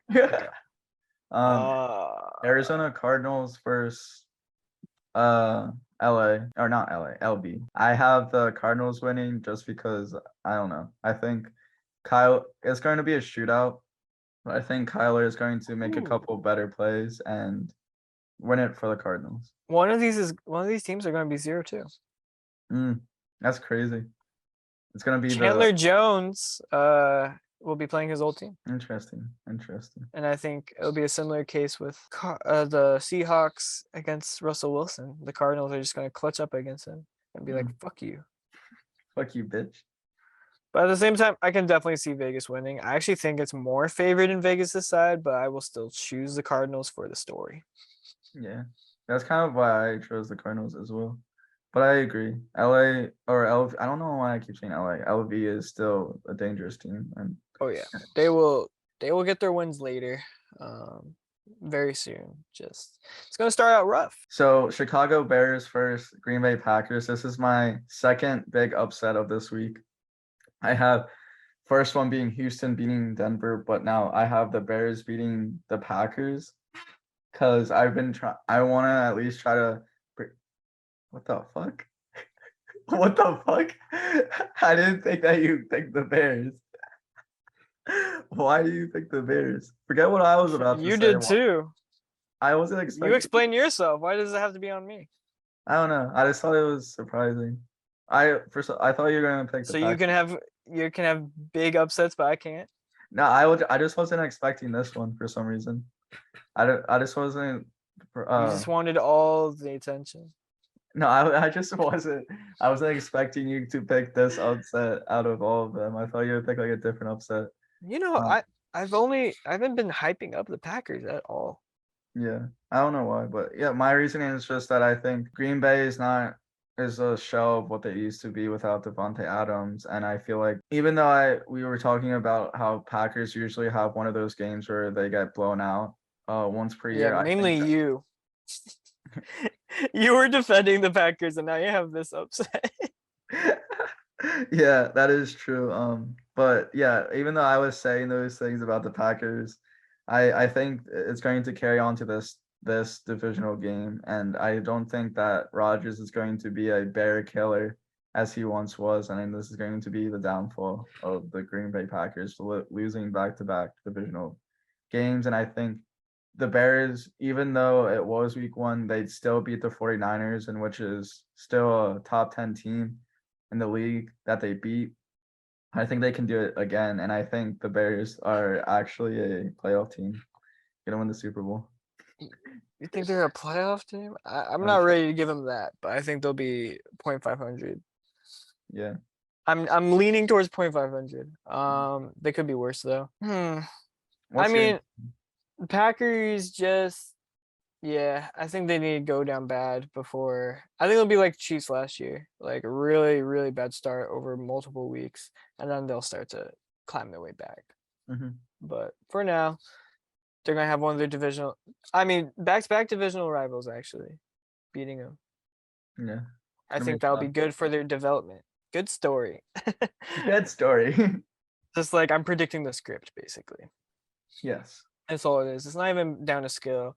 I think Justin Fields and that team are still decent. They can beat the Packers. I don't think they're favored, obviously. I think they just can. And because of the chip on their shoulder after like Aaron Rodgers the last time in Chicago and saying all those mean things he said to those fans. The Bears have a chip on their shoulder. Yeah, exactly. And Aaron Rodgers does not have that wild card in Devontae Adams or that X factor. So yeah, I think it's we'll see what happens. Yeah. Time will only tell. But we got our next matchup, Buffalo Bills versus the Tennessee Titans. I have the Buffalo Bills winning because they absolutely murked the LA Rams.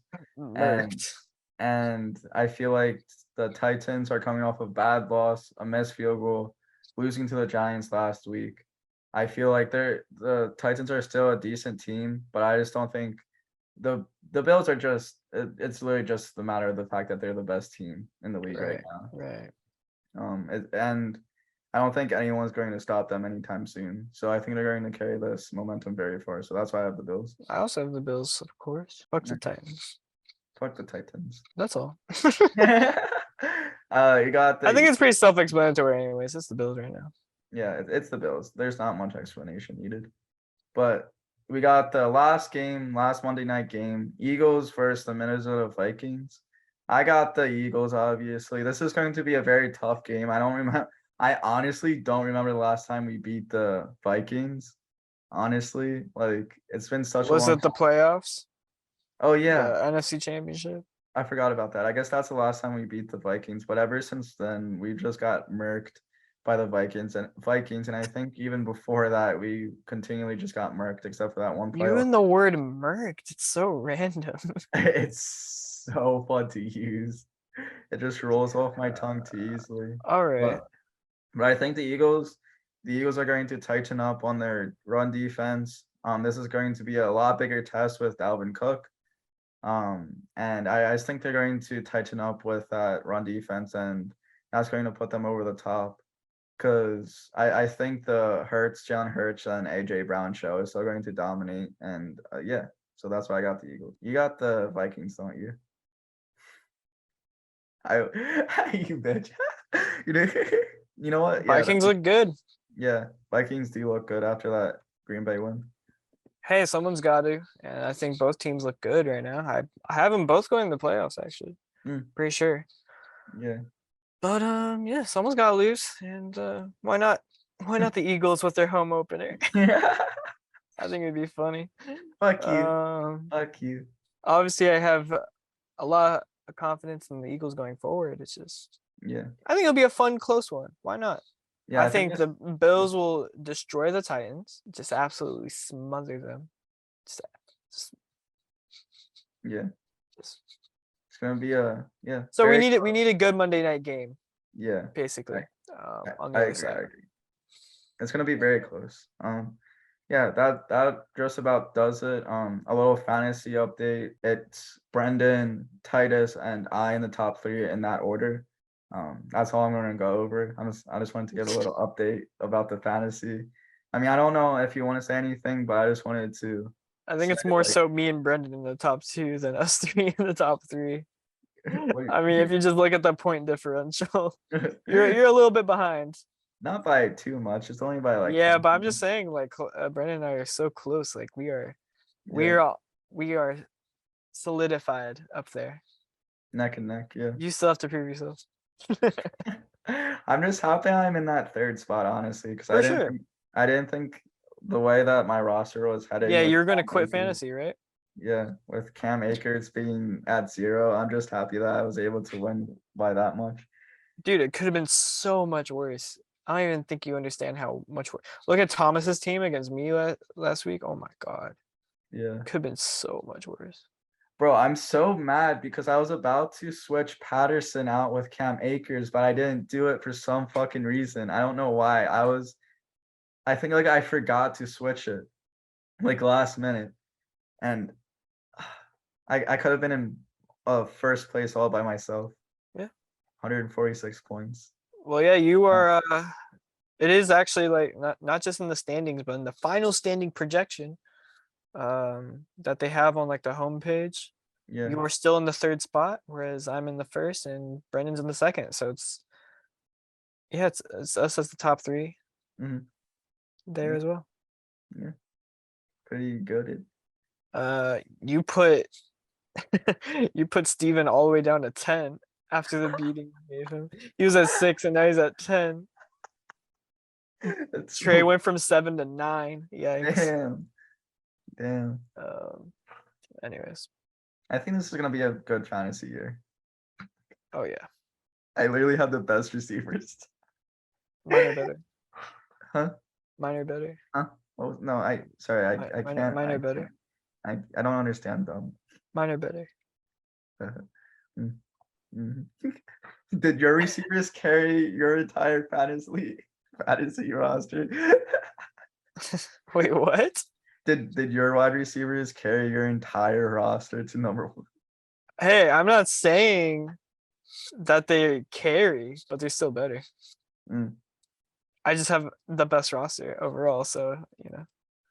I'm sorry, my roster's so good that they don't carry. Oh yeah, you're right. My bad. Hey, we're just talking about receivers. We're not talking about the other ones. Yeah, you went into it. You were the one who started that. Yeah, because I do have the best receivers in the No, league. mine are better. I'm just- Monroe St. Brown has the NFL record for longest streak of games, 8 catches and a touchdown. that was last year. No, it's still continued. That was last year. It's literally he did it against your Eagles, so get fucked. I'm just trying to It make still you, stands. He's still going. I'm trying to make you mad. I just want to make you mad before Yeah, we mostly last year, but still going. It's gonna happen. It's gonna happen to fucking Washington as well. Mhm. I'm gonna keep starting him until it ends. I believe in you. I believe in you. He's Tyler. actually one of the least projected out of all my wide receivers, which is how good my wide receiver core is. Mm. Even the person with the record, the streak, is one of the least projected. So, I just got it like that. I did get Taysom Hill. Side note, let's go. Oh, nice. Yo, I just needed a backup tight end. My tight ends are trash. Yeah, but yeah, I'm just going to screenshot some stuff. Wait, how do you? Yeah, and then put them at the end. Like I Yo, did. you need to when you do those screenshots, you should overlay them while we're talking about them instead of just putting them at the end. Yeah. Yeah. Like the prediction stuff, at least. Fantasy stuff I don't really care about. Prediction stuff. Mike Williams was dropped. Mike No. Williams was dropped. I don't think he was actually. I think you're looking at that. How? What? It says TOS dropped Mike Williams. No, I think you're looking at that. You should definitely not put a waiver claim on Mike Williams. Oh.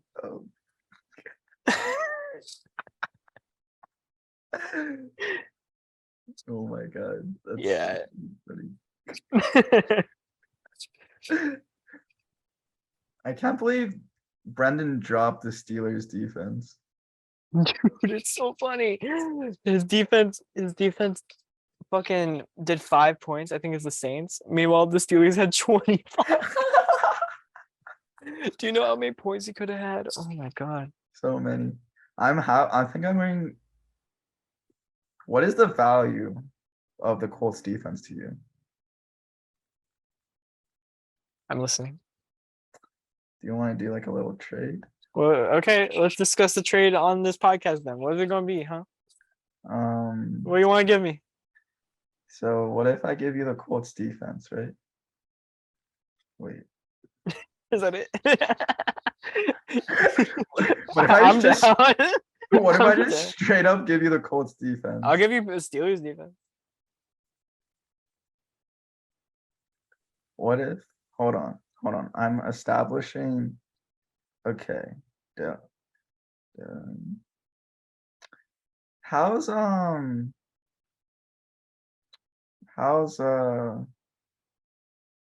one Green Bay Packers running back doing? Jones? Is he? Jones. I'll have Jones. No, but is he getting a 17? What if I play in like the Colts defense, give you the Colts defense, you give me the Steelers defense, and then I throw in Taysom Hill for AJ Dillon. Literally not in a million years. What what I do not value Taysom Hill at all. What? AJ Dillon is a great running back. I considered starting him this week actually. what about Cam Akers? What if I give you Cam Akers? I have no value for Cam Akers. What if I give you Michael Thomas? Oh, now we're talking. All right. No, I'm done. Honestly, I would just do the Colts and Steelers trade if you want. I'm down. I seriously am. All right, cool. I'll put that in now or Nice. after that. Yeah. Wait. I'll do that on my phone because I don't feel like navigating this fucking screen. But yeah, that was the podcast. It was 2 hours long. I think this Good is thing I don't have to edit this audio. Yeah. Woo. I think this is the second podcast where it reached 2 hours. You want to split it up? No. Week 1 recap and then week 2 predictions. That's too much work. Is it? I feel like it can't be that bad. No, because it's still going to be like an hour long each. So I have to like export it and then upload it and make the files and thumbnails and for 2 separate videos. And I still have to edit the Isaac fucking interview. And I've been extra spammy on my YouTube page as well with uploading 4 videos on Sunday. Yeah. So, Well, just don't I wanna mean, be you don't have me live streaming, so it could make up for it. yeah, true. But so you want to like get out of here? I'm waiting for that trade. Oh, you're in for that trade? Yeah. Okay. I can do it already. What? I won't leave the Zoom call until you do. Okay. Now I kind of don't want to do it because you were a little bit too. I mean, honestly, you already know that I have the Eagles losing to Jacksonville. Wait, matchup league. Like I'm pretty high on Steelers, and I'm pretty high on Colts going forward. To me, it's pretty even. Yeah. Because like I already have Jonathan Taylor, I already have my Colts guy. Like I don't need like all Colts on my roster. I just think like, hey, it'd be cool. Watson calculates the strengths and weaknesses of both teams involved in your trade and suggests the smartest trade decision based on projected points of each position, injuries, and bye weeks. I think the Steelers are gonna have a good game against the Patriots. I don't think the Patriots are gonna put up too much.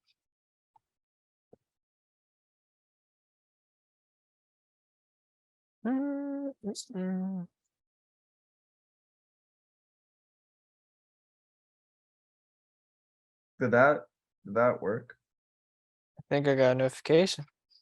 Did I do it correctly? I don't know if I did it correctly because it. Like it came in work. You don't have a free roster spot. Bro, I was. Wait, are you being serious?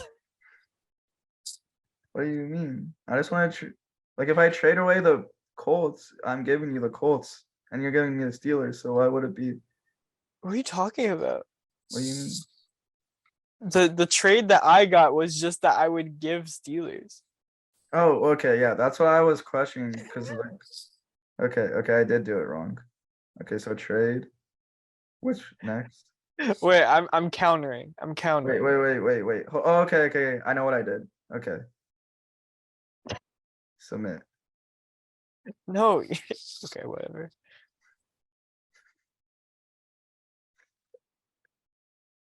I'm so confused.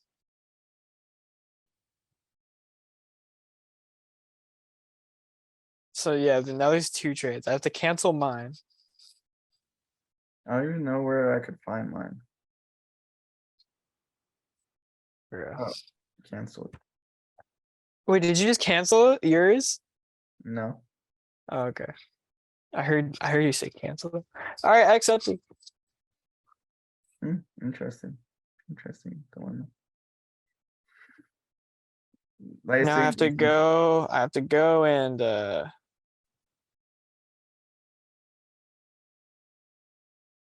as into the league manager, I have to confirm it. Trade voting. Review. I have a 53% chance of winning.